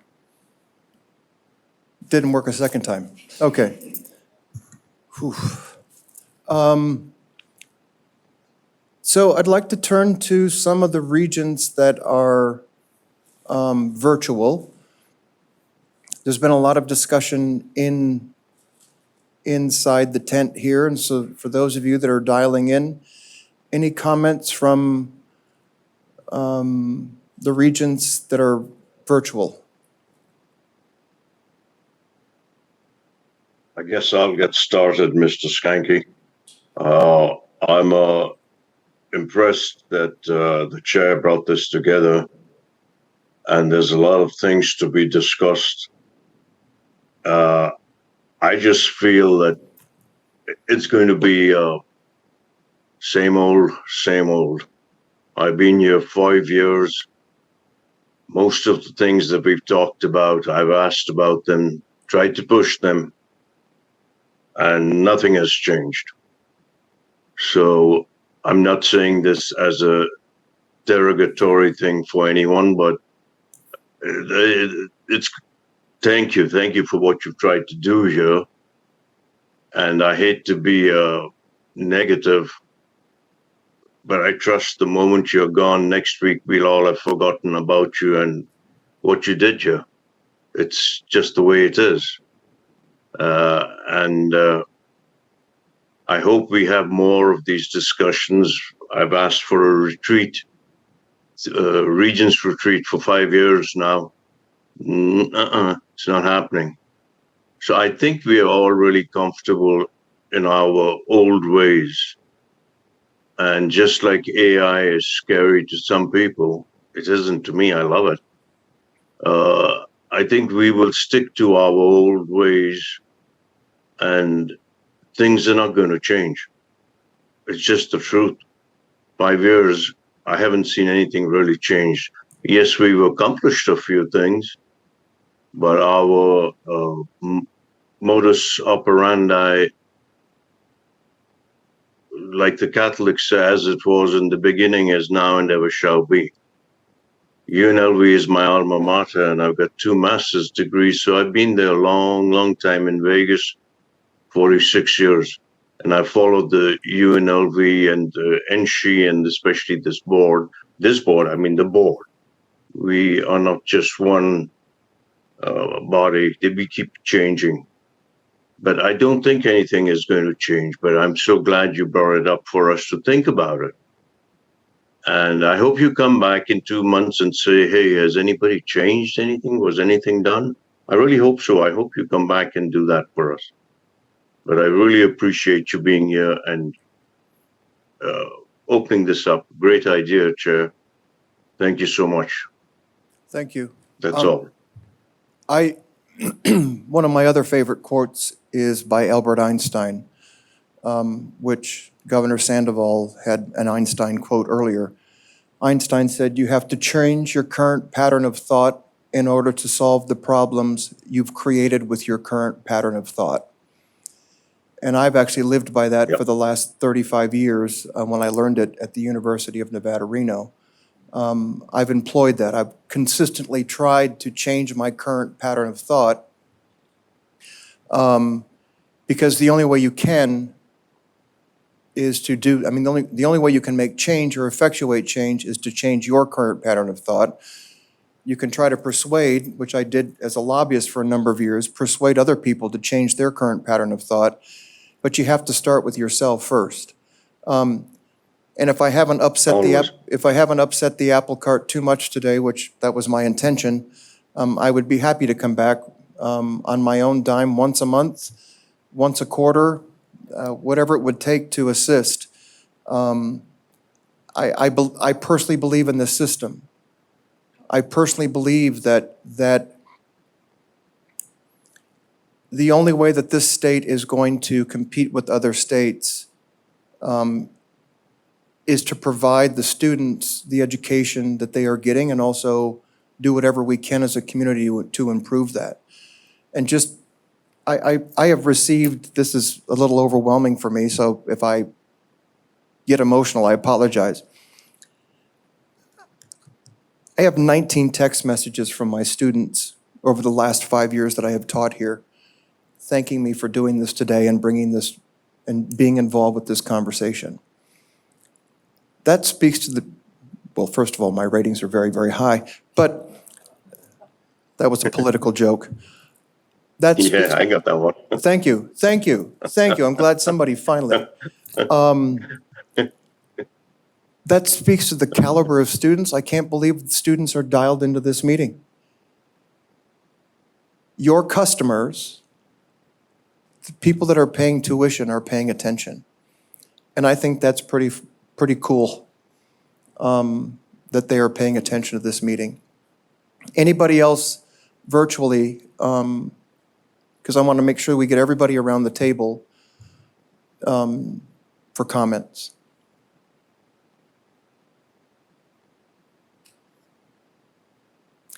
I want to comment for a minute. First, I want to say thank you to my colleagues there, especially Regent Brown, who has had a lot to say in her experience in the entrepreneurial side and the business side. I think she brings a lot to us that she can connect us up. But I think it's great to have new ideas and great ideas. But sometimes the challenge is having an infrastructure that can carry forward those ideas.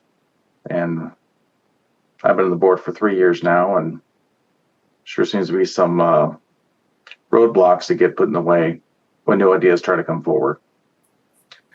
So not trying to pass the blame, but it gets hard to have enthusiasm for coming up with new ideas and new strategies when you just have this system office that finds every reason why you can't do these things. So I will say, and again, I don't want to sound too negative, but we do have a chancellor that my thought was the chancellor's role is to connect the system with businesses and to create those connections. And we have presidents, and it sounds like they're already doing that, connecting up with different industries. So I'm not sure if I'm going off base here, but that's I agree. I think we need to find ways to make the system really responsive to what industry wants, industry needs, and the better ways to serve our students. So, thank you. Anyone else virtually? Hey, Tom, this is Regent Arascata, and thank you again for this presentation. I know it's been helpful. Unlike my colleague, Regent Boylan, I don't share the same pessimism. I feel that what we have done over the numerous years, in the nearly going on my 6th year of this, we have made great strides. We have great accomplishments. And the system office is assisting and collaborating and working with us, in my opinion, the Regents, to assure that the foundation of education and higher education that foundation is strong enough to build an infrastructure upon. And that infrastructure is built upon in numerous scaffolding. You have the presidents, you have their executive leadership, but then you also have the student leadership, the student governments, the students themselves. We are producing and we are succeeding by having a workforce created that's going to be beneficial to the state of Nevada. And we're doing it well. We're doing it damn well. And so, as you can hear, I don't share that same pessimism. And without being theatrical, we are one Nevada. Yes, we are often more critical to somewhere or a campus outside of our geographical location. And often, it's not turning the blind eye to what's going on in the backyard or what's happening in your own area, but we want to focus on each location. And each location needs criticism, but it needs praise. And that's where I know the optimism with the vast majority of my fellow board members that we're doing a great job. And I hope we can continue this. But this conversation needs to take place, and you're doing a damn good job at it. So thank you. Let me just jump in there because Joe and I have always agreed to disagree, and we have a standing thing going there. That's one of the issues here. It's not negativity, it's the truth. I don't see things through rose-colored glasses. And I am very pleased with the people that we have as the presidents especially, and some of the members of the board. But this is exactly what I'm talking about. We need to be rowing as a team. But this board always seems to be rowing in different directions. One person would say this is negativity, and I think it's positivity that we decide to say what's wrong. It's like a drunk. I mean, somebody's trying to get over being a drunk. They have to first admit that they have a problem. And that's what our problem is. It's not all lovely, beautiful world. There's things, we have issues, and we need to bring them out, just like we just did. And like I said, starting off, Regent Arascata have always agreed, he and I, they've agreed to disagree, and we love each other for it. Thank you. So is there anyone else? Regent, I can't. This is Regent Goycochea. I'll just make a quick one if I can, Tom. Sure, go ahead. And again, I think it's pretty evident with the dialogue and how you were received today that I think most of us recognize we at least need to adapt a little bit and make some changes. And I'm really looking forward. Again, I've only been on the board a little over a year, but I think clearly as we move forward, the presidents, I think they're doing a great job. They need their space to do their job. It's our job as a region and the board of directors to oversee the chancellor and those, make sure that we're all on the same page. And I'm willing to make some changes and adapt. And I think everyone in the room recognizes, we need to move forward. So thank you. Thank you, sir. Amy, we've not heard from you.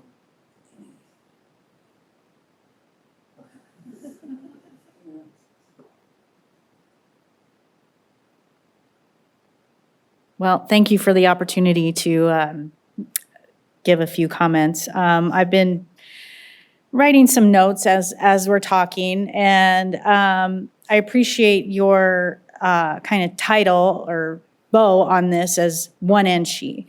And I think that that's good, and I think that in Nevada it makes a lot of sense to me that we are one system. I know there have been conversations in the past where the community colleges should have their own somewhat system, and the four-year institutions have their own system, or they go out on their own. I know those have been ideas out there. I believe strongly in a system, But I also think that it doesn't mean that it's a one-size-fits-all. I've said this before, and I'll just bring it up again, that just the idea of having essentially one way of dealing with our tuition increases doesn't work for me.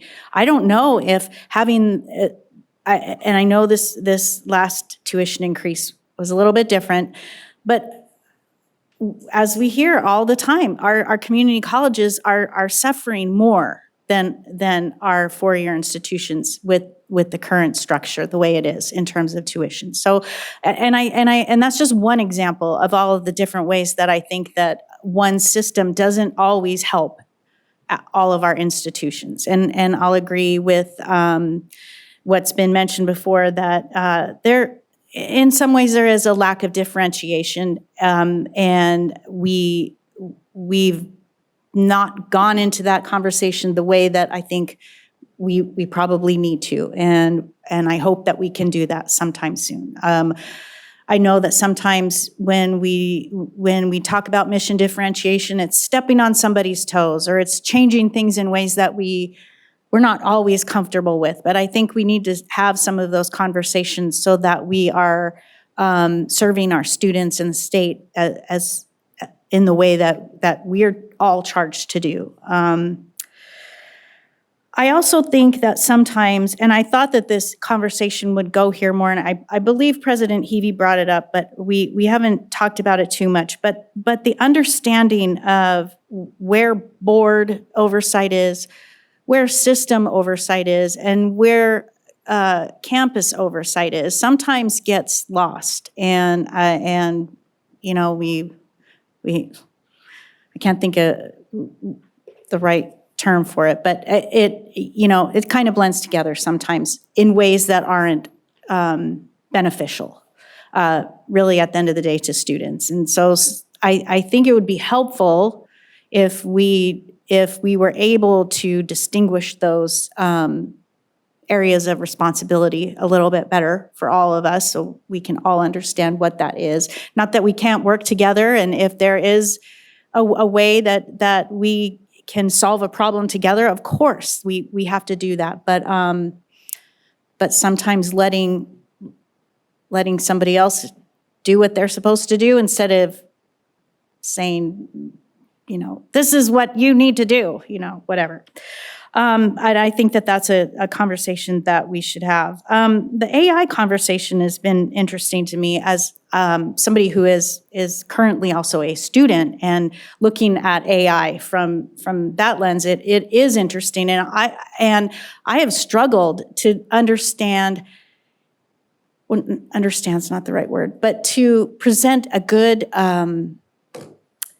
what can we do as a board? I'm not even sure right now. I don't know, because this thing is so big and so complex.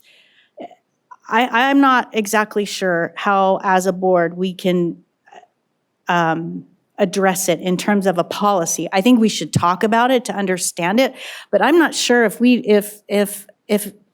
this is a policy-driven conversation necessarily. I think, I see President Heavey nodding, shaking your head, and I know that each one of you is dealing with this on your campuses in so many different ways. How do we use it as a tool? But how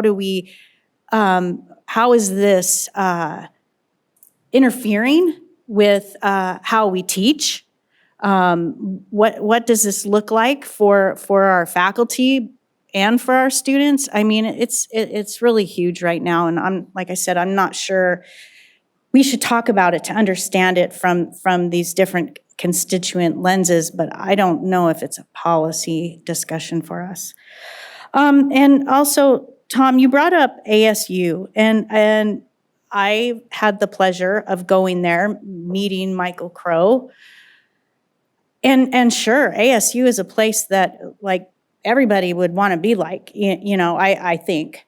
Their ethos is something very, very different than ours, and I don't know if we would ever, I don't know if we can look the same, although I would say Michael Crow said the reason why they are the way that they are is because they're not getting money from their state. And so they need to be scrappy and find another way to do what they need to do. So I'm probably going to say something that's not, very popular, but I do sometimes, coming from the private sector, if you need money, you just can't wait for somebody else to give it to you or to not, or to tell you no. You either need to get it or get out of the way. And that's what ASU has done. But I do feel like sometimes the conversation about the legislature not giving us money becomes a barrier for us to do the things that we need to do. And maybe that's not a fair thing to say, but that's that sometimes is what I sense from our ethos is we can't do that because we're not going to get the money. Well, we live in a place, I think I heard we have 20 billionaires who live in Nevada. And I don't know. I'm saying this from somebody who's I'm not the fundraiser by any means. And so I'm not trying to dig on anybody on that, but I do think that we live in an extremely wealthy state, and I do wonder if when we hear from the legislature no, maybe we can partner with industry to get where we need to go. And to me, that's what Michael Crow does, and what he expects his people to do. Is if you can't get it from the state, which you probably won't there, and so many times it's the same here, then if you want to do this, you go find a way. And I will say that our institutions do that in a lot of ways, and we've had some very innovative results from out of the box thinking. I am not trying to say that is not the case here, because it certainly is. But maybe we can do more of that.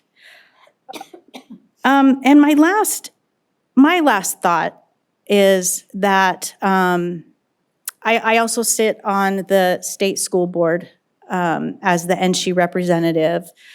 And I think about K-12 talks about educating their students to come out and be career ready or college ready. And then we talk about the same thing about our students being workforce or career ready after they graduate. But as somebody who has changed paths different times in my life, you're not going to come out of college and then just do that same thing the rest of your life. So I do think it's important, and I'm thinking to myself, what is the alternative? Obviously, we need people to be workforce ready, but I also think we need them to be industry resilient and endurant, to be able to, when their jobs or what they went to school for doesn't really exist in the world that they currently live in, how do they pivot? And maybe that means coming back to our doors. And sometimes that just means that, a really good liberal arts education, like I received at UNLV, is the answer to that. It isn't always STEM or these really career focused jobs. And I appreciate that we focus on that, because that is very important. We need those people. We need our engineers. We need our healthcare providers. But a lot of times they also don't stay in those careers. I've recently heard stories of two people in their 20s who went to school to be engineers, graduated, did extremely well, and both have said, this isn't what I want to do anymore.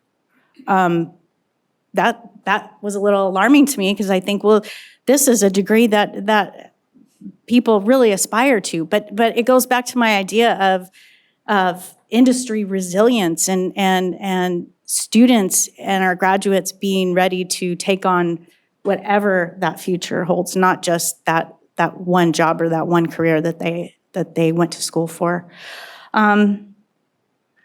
So I appreciate what you said about big ideas, and and I tried to keep it more of that big idea kind of thing. But that's pretty much what I have written down. So, thank you. You bring up a very good point about Dr. Crow. Bye, Susan. It's great to see you. Okay. And one of the successes that came out of his kind of example at ASU was he created programs at ASU that the business community wanted to support. He created the future of, and he saw where things were going, and he got ahead of the curve. He would, if he's listening, which I doubt that he is, but let's just say he is, like, he figured out the formula very early on of like how to do it and just go do it. Which I think every university, college, community college president figures that out. What I started out with today was, what is the big idea? We have some great assets here in Nevada, and I would submit that we probably haven't taken advantage of some of those assets. Like, we have the largest data center in the universe in both northern and southern Nevada. What's the other industry sectors that the university system could be capitalizing on? Like, I go to autonomous vehicle, I go to my world of transportation, electric vehicle engineering. Like, why is Lucid Technologies in Phoenix and why aren't they here? I tried, but we didn't have a program that we could offer them to bring that campus here. And so what I'm suggesting is, as we sit inside of this little bubble we call the state of Nevada, which it's a great place, what can we as a state, what can we as business leaders, as regents, as university presidents, what can we do to get ahead of the next wave so that the business community can come and make that investment? Like, you know, at ASU and U of A figured out the formula as well. And I think the institutions here of higher education have done well too. But it comes down to, what are we as a system offering to attract new industries? What does that look like? Because you have to have the program in place. So it's chicken and egg. You have to have the program in place, and then you have to be able to have the money to fund it, right? And then give a reason for the business community to say, hey, we're in. And like Governor Sandoval did when he was doing economic development, and I think it may still be the case, there are lots of barriers for us that Arizona don't have, right? So we don't have a land bank. They have land. I could never offer land as an incentive. We could do tax incentives, but oftentimes that wasn't enough. I can tell you, businesses do not make decisions based upon corporate income tax. They do not. If that was the case, then every corporation in the United States would be incorporated in the state of Nevada. That's a fact. So we have to figure out as a community, this is not just your job, not just your responsibility, but what is the community as a whole offering businesses and students to come? What is the future? What does that future looks like? Regent Brown, for the record. I want to challenge this a little bit, because I don't think the Field of Dreams model works. If you build it, they will come, right? Like, that takes money, time, and resources. I do think that the messaging coming from GoEd is that we have 5 industry pillars. This is what we're going after. Now, I think, our presidents sit on that board.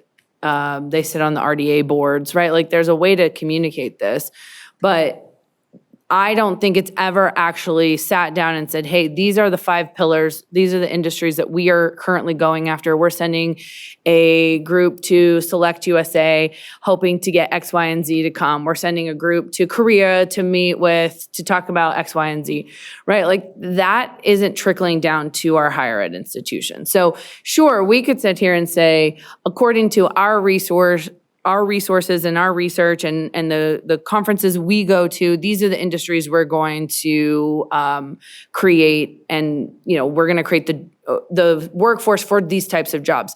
That's all fine and good unless the RDAs and GoEd are actually bringing those companies here and say, hey, we have a strong workforce. Then those students will go out of state and that'll be taxpayer subsidized education that we will never reap the benefits of. So it cannot happen in a bubble. We cannot sit here and say, look, TMCC is one of my best examples because they actually work with the local industries. They went and got the tax incentives. I agree with you. Our tax incentives are not strong.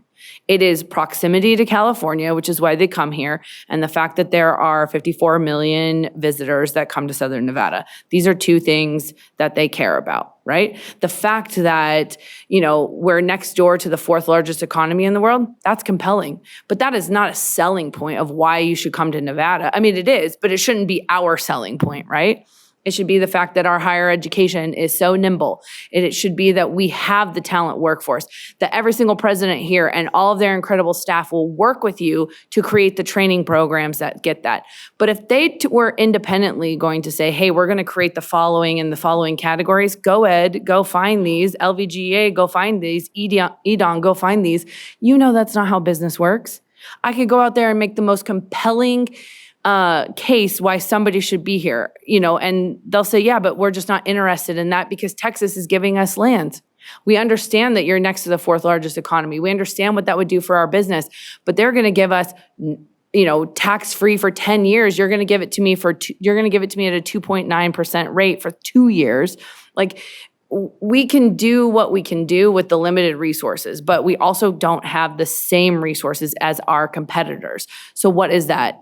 I think it is the fact that we are nimble, plus all the other reasons. But if we were to just dictate to the market what we are training, I think our students wouldn't have jobs and they would leave the state. I genuinely believe that this has to be a conversation where you're all sitting at the table and saying, what are you actually hearing? Because look, I spent 3 years there. I would tell you, of the 75% of the applications that I submitted for the state, I would say half of them were inbound. I didn't go and search them. I'll just tell the truth, right? They were looking for Nevada and they were curious. And so we had to then introduce them to all the presidents and understand, and then they figured out how they were actually going to navigate the Southern Nevada community. But we did not, create this and then go after the businesses. I just don't think that's how that works. Well, so I'm not suggesting that. What I'm suggesting is, what is the next autonomous vehicle industry is what I'm suggesting. I'm not saying it's the universities or the Regents' responsibility to go and attract businesses. That's not their responsibility. What can the system of higher education be involved with to create the student that's going somewhere else? Right. And if our RDAs aren't actually attracting those businesses, then what happens to the student in 4 years when they graduate?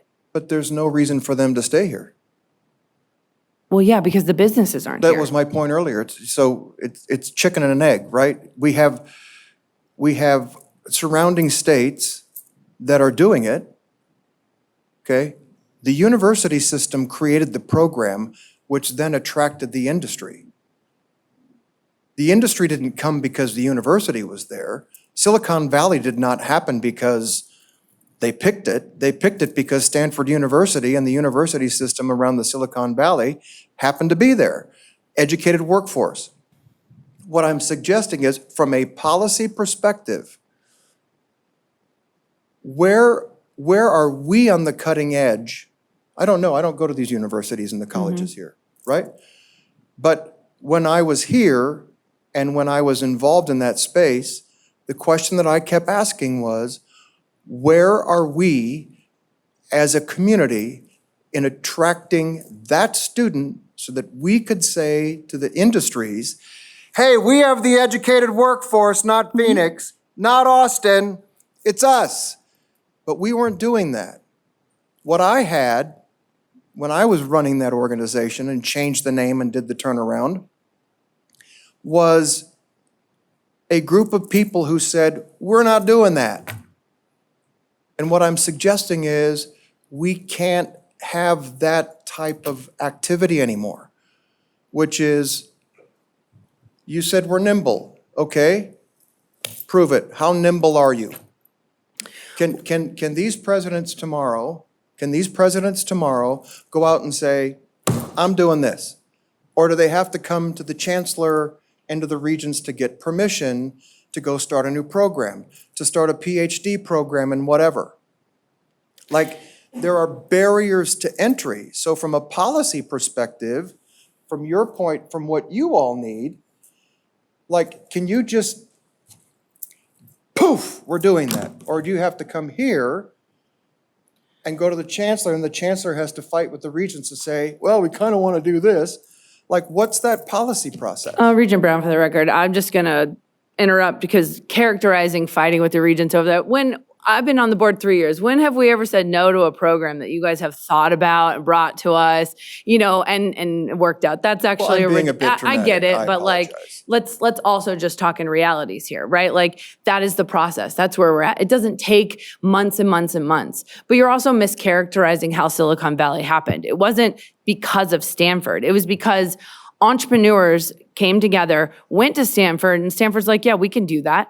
Right? But it took the business community, it took people coming together and working with their institutions. You're actually proving my point. Like, they cannot be the ones that say, hey, business, this is what we're going to offer you. Again, if those businesses do not choose, which puts the onus on LVGEA, EDON, and GOED, and the rest of the RDAs around the state, to then go and find and work with our institutions to go find the businesses to do it. I guess, like, sure, we could sit here and chicken or the egg, which one's it going to be? But I promise you, if they all come out and say, okay, this is what we're going to do, and we approve it, and then we put it together, and these kids go and they get a degree, and 4 years later, they turn around and say, well, where are the jobs? Well, we didn't quite get the business to move here yet. Our incentives weren't very strong. We just couldn't find people. Great, where are they going? They're going to California, they're going to Arizona, they're going to Texas, and then again, taxpayer subsidized education, and the students that we promised that we would educate them for the workforce leave our state. That is not something that Nevada can afford. We already are talking about the fact that we don't have a lot of money.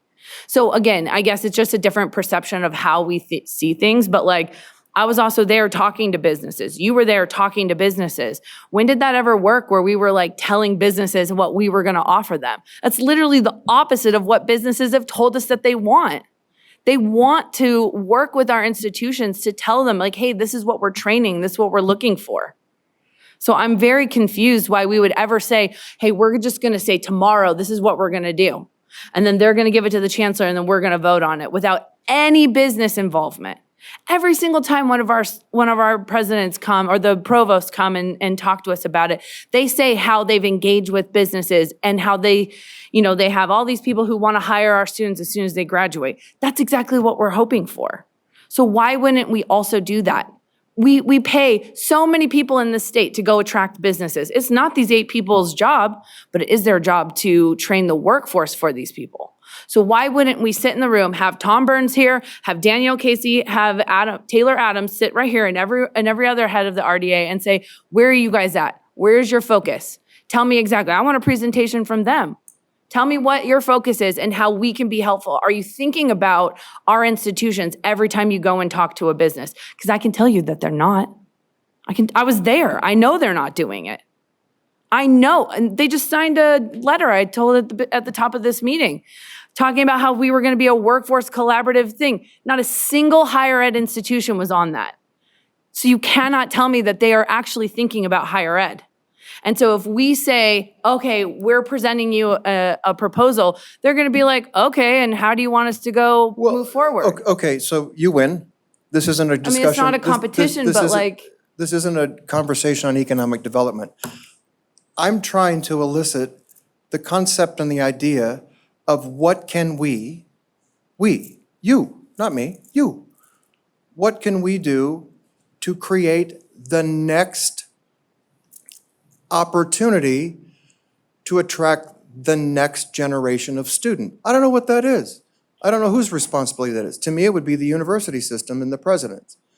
So to move past that so that we can Well, walk just out real of quick, this- I'll answer what I think. If in a perfect world, Regent Brown for the record, I would love to have all the entrepreneurs in this state who are actually investing here, growing, starting businesses, creating things from scratch. I would like to get them in a room and see what their next meeting is.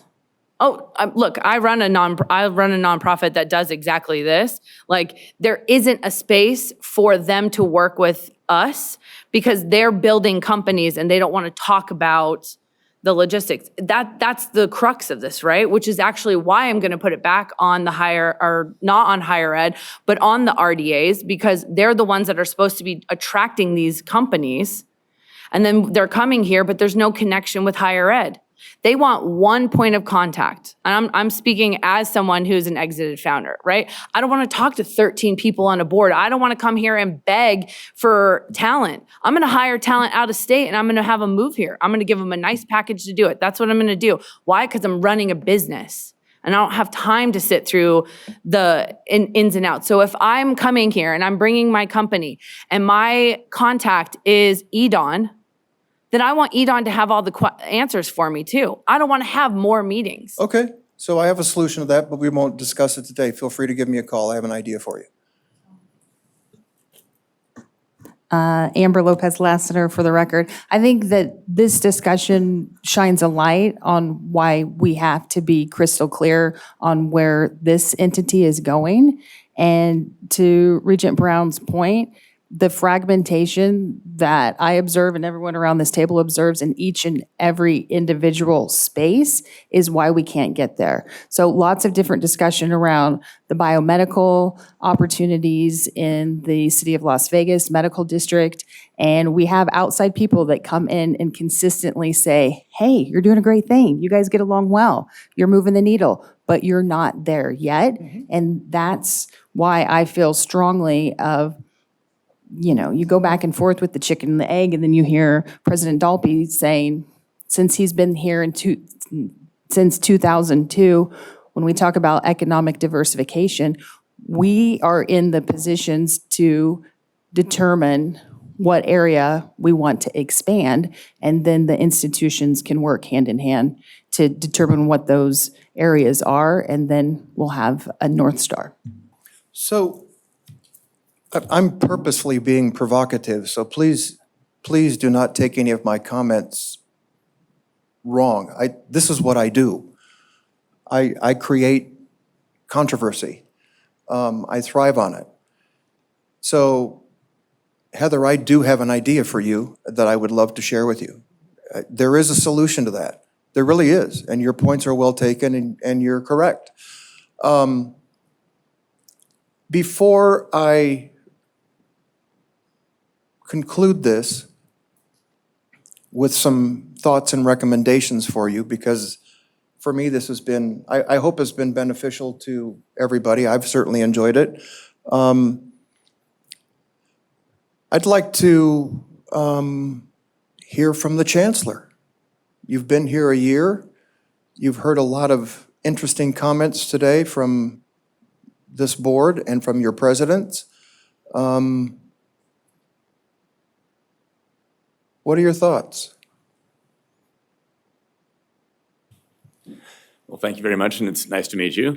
I think it's hard to disagree with a lot of what was said today. These are issues that my team and I and the presidents and I have been talking about since I got here. We do have, plans to address a lot of those things, and part of it is, there are resource constraints, there are time constraints. Institutions and system administration are sort of moving at different speeds. but they're definitely things that we're thinking about, and we actually look forward to. In fact, the strategic planning idea came out of a mission differentiation conversation that we've been having since at least July of last year, if not before. So like I said, it's hard to disagree with anything that anybody said.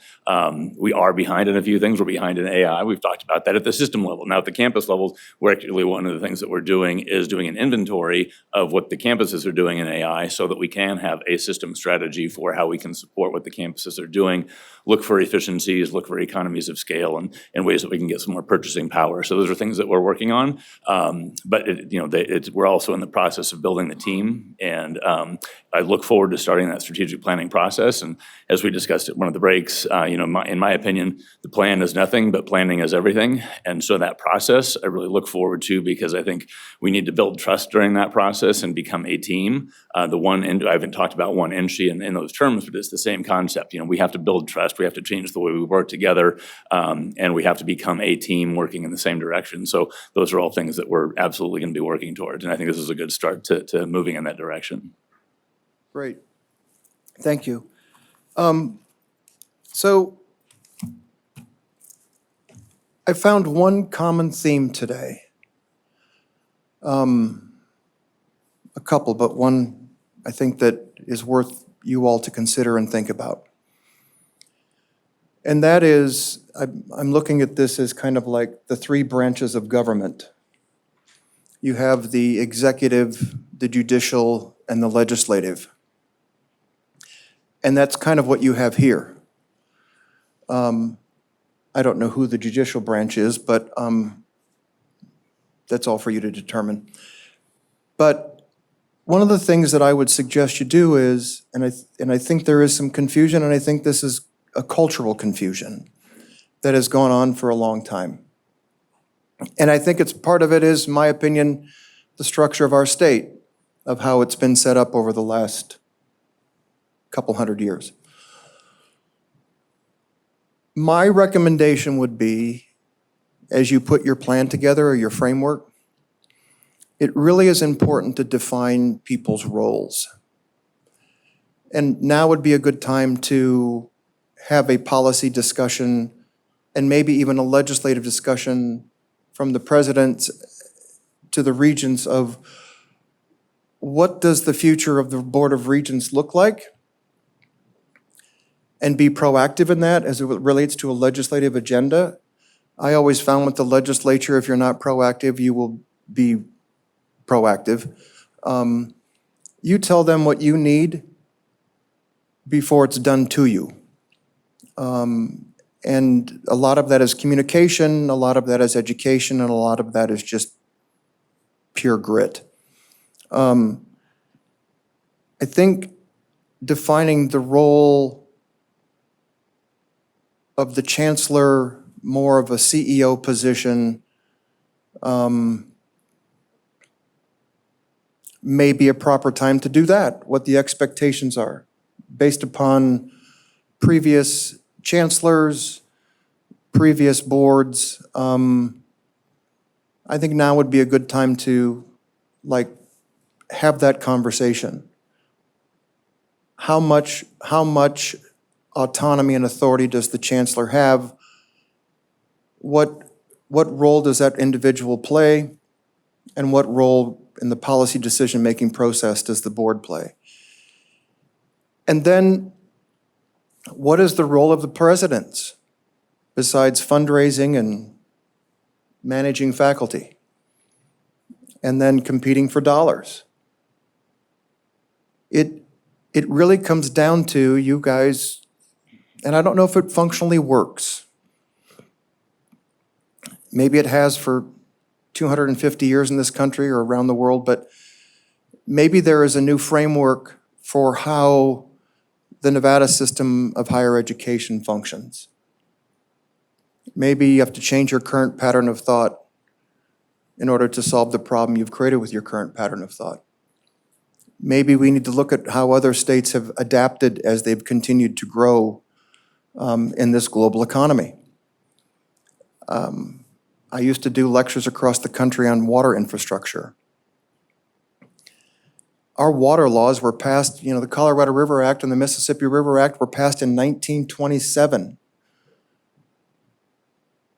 That's 100 years ago. Do you realize they've not even been changed because they can't? And it's too difficult to change, so nobody does it. But they need to change.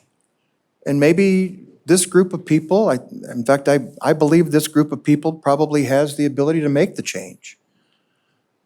You've got a lot of talent sitting here.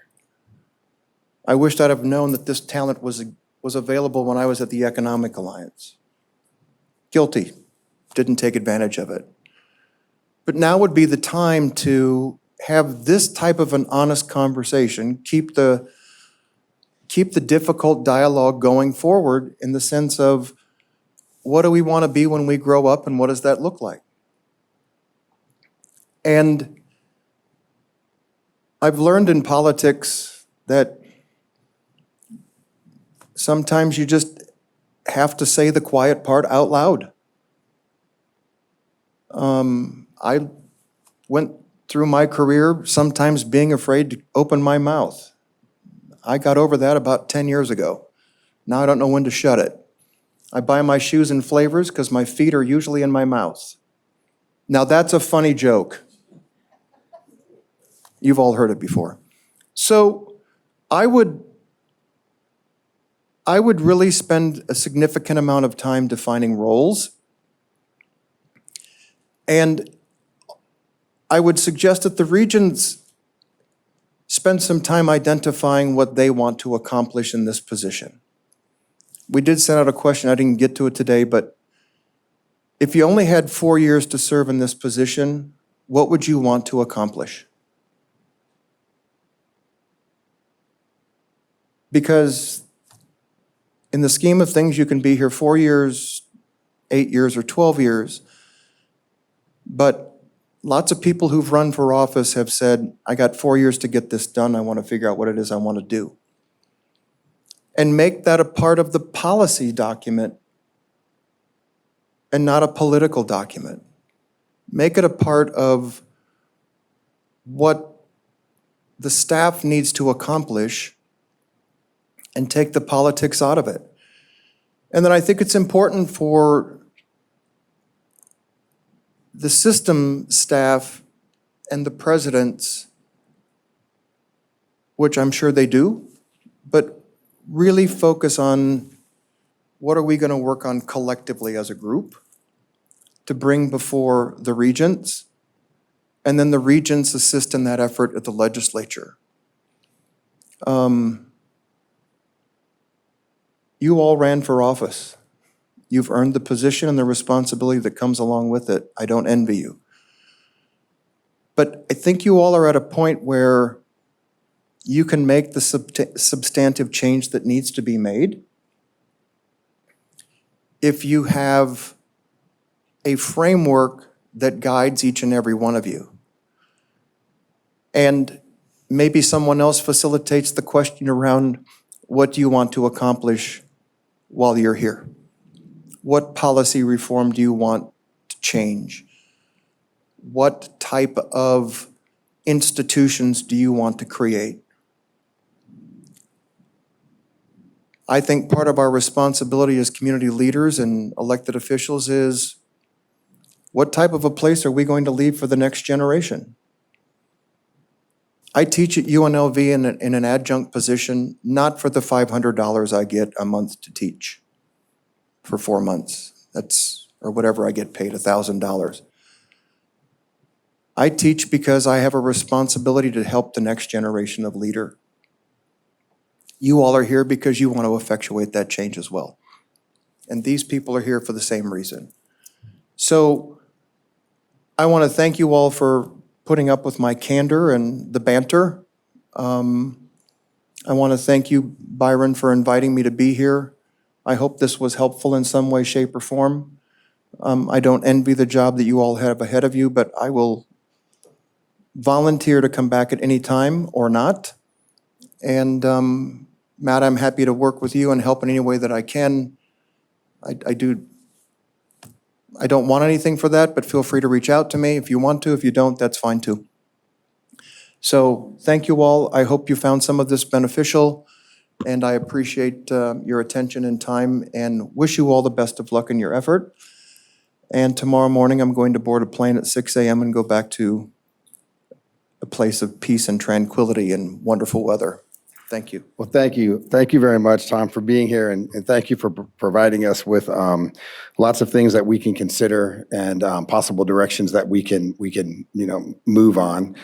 We really appreciate it. I think it was fantastic to have this type of open dialogue. I want to thank the presidents for being here and being participants in this. It is not escaped me how challenging some of these conversations can be in a very public forum.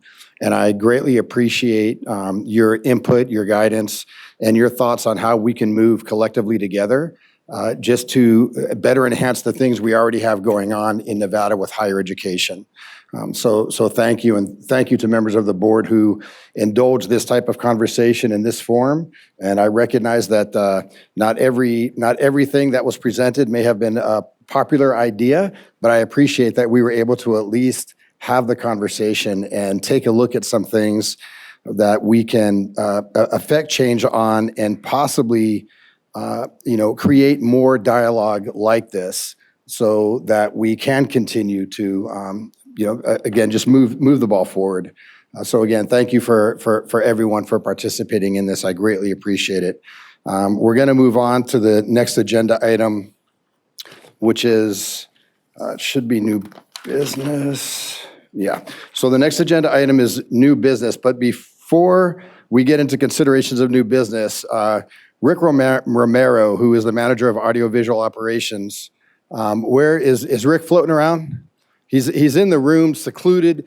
Nobody ever really sees the guy, but he does a lot of work behind the scenes for our audio-visual tech.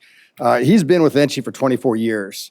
And today's an anniversary for him of 24 years of service, and I thought it would be great. There he goes. Come on. You got to come all the way out. All right, thank you. 24 years with NSHE, thank you. Thank you for everything that you do and helping us with our meetings. We'll now move on to agenda item number 5. This is new business. Are there any regents who have new business considerations? I don't see any. We'll move on to agenda item number 6 for public comment. Is there any public comment at GBC?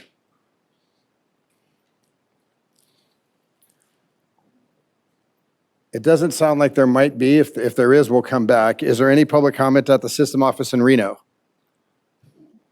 None in Reno. Congratulations, Rick. Thank you. Is there any public comment here in Las Vegas? Bill Robinson for the record. Thank you. Yes, I was going to finish. I ran out of time. I have a couple positive, actually, suggestions for you. I know. You keep talking about fixing the handbook. Remember that a lot of times in the handbook, it just says the campuses shall in their institutional bylaws do the following. It used to come back to you for approval, so you knew what the campuses were doing to implement your policy. We had a chancellor years ago grab that away and take that into themselves, and you never see those institutional bylaws anymore. The regents need to take back the final approval on institutional bylaws so that you know what we're doing. A lot of times a campus would do something and the regents would go, wow. And they'd make all the campuses do it because it was some great idea. You're missing out on managing your system by seeing how the campuses are implementing your policy. That's one. 2, you should cancel this silly, 2.5-day $1 million quarterly meetings and have one day every 2 years on each campus where all you do is go to that campus, spend the day on the campus, learn about the campus, talk about everybody on that campus, not make everybody in the whole system fly to somewhere for 2 days when they're just going to sit in the back of the room and eat, scrambled eggs. It would save you a lot of money and you'd learn more about your system. And then 3, something I've been suggesting for 40 years since I worked in the chancellor's office, make a giant poster with all the institutions in it, send it to every 7th grader in this entire state. And now you'd put a QR code at the bottom so that they can start following us on social media. Send them more stuff in the 8th grade, send them more stuff in the 9th grade, send them more stuff in the 10th grade, push them into dual enrollment and concurrent enrollment stuff early. By the time they're a senior, you're sending them something that has one click and they're applying for free to all 7 institutions. By the time they're a junior, they ought to think of us as an old friend, not some new person who just sent them a postcard. Thank you. SES, is there any public comment on the phone? Yes, we have one caller. Caller with the phone number ending in 0878. Please press *6 to unmute. State and spell your name for the record, and you have 2 minutes to address the board.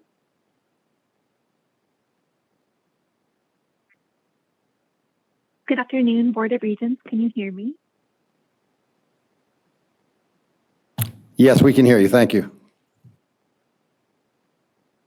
Thank you. For the record, my name is Luisa Bautista. I currently serve as the Chair of Public Relations for Nevada State University, as well as a member of the Power-Based Violence Task Force for NSHE. I'm also an incoming junior student. I simply wanted to express my gratitude for appointing Dr. Richtermeyer as the next president for Nevada State University. I wish I could have given public comment earlier, but I woke up with a fever, so I was preoccupied, but thank you for understanding us and what we needed to see in our next president. Thank you for listening to our recommendations, and also a huge and special thank you to Dr. Amber Lopez Lassiter for taking on the acting president role. Dr. Amber has done and continues to do amazing things for our student body, our faculty, and staff. Thank you for appointing her as well. I'm very pleased with the decision that was made today. Thank you. That's all the callers we have at this time, Mr. Chair. Thank you very much. I appreciate that. And with that, we're adjourned. Thank you.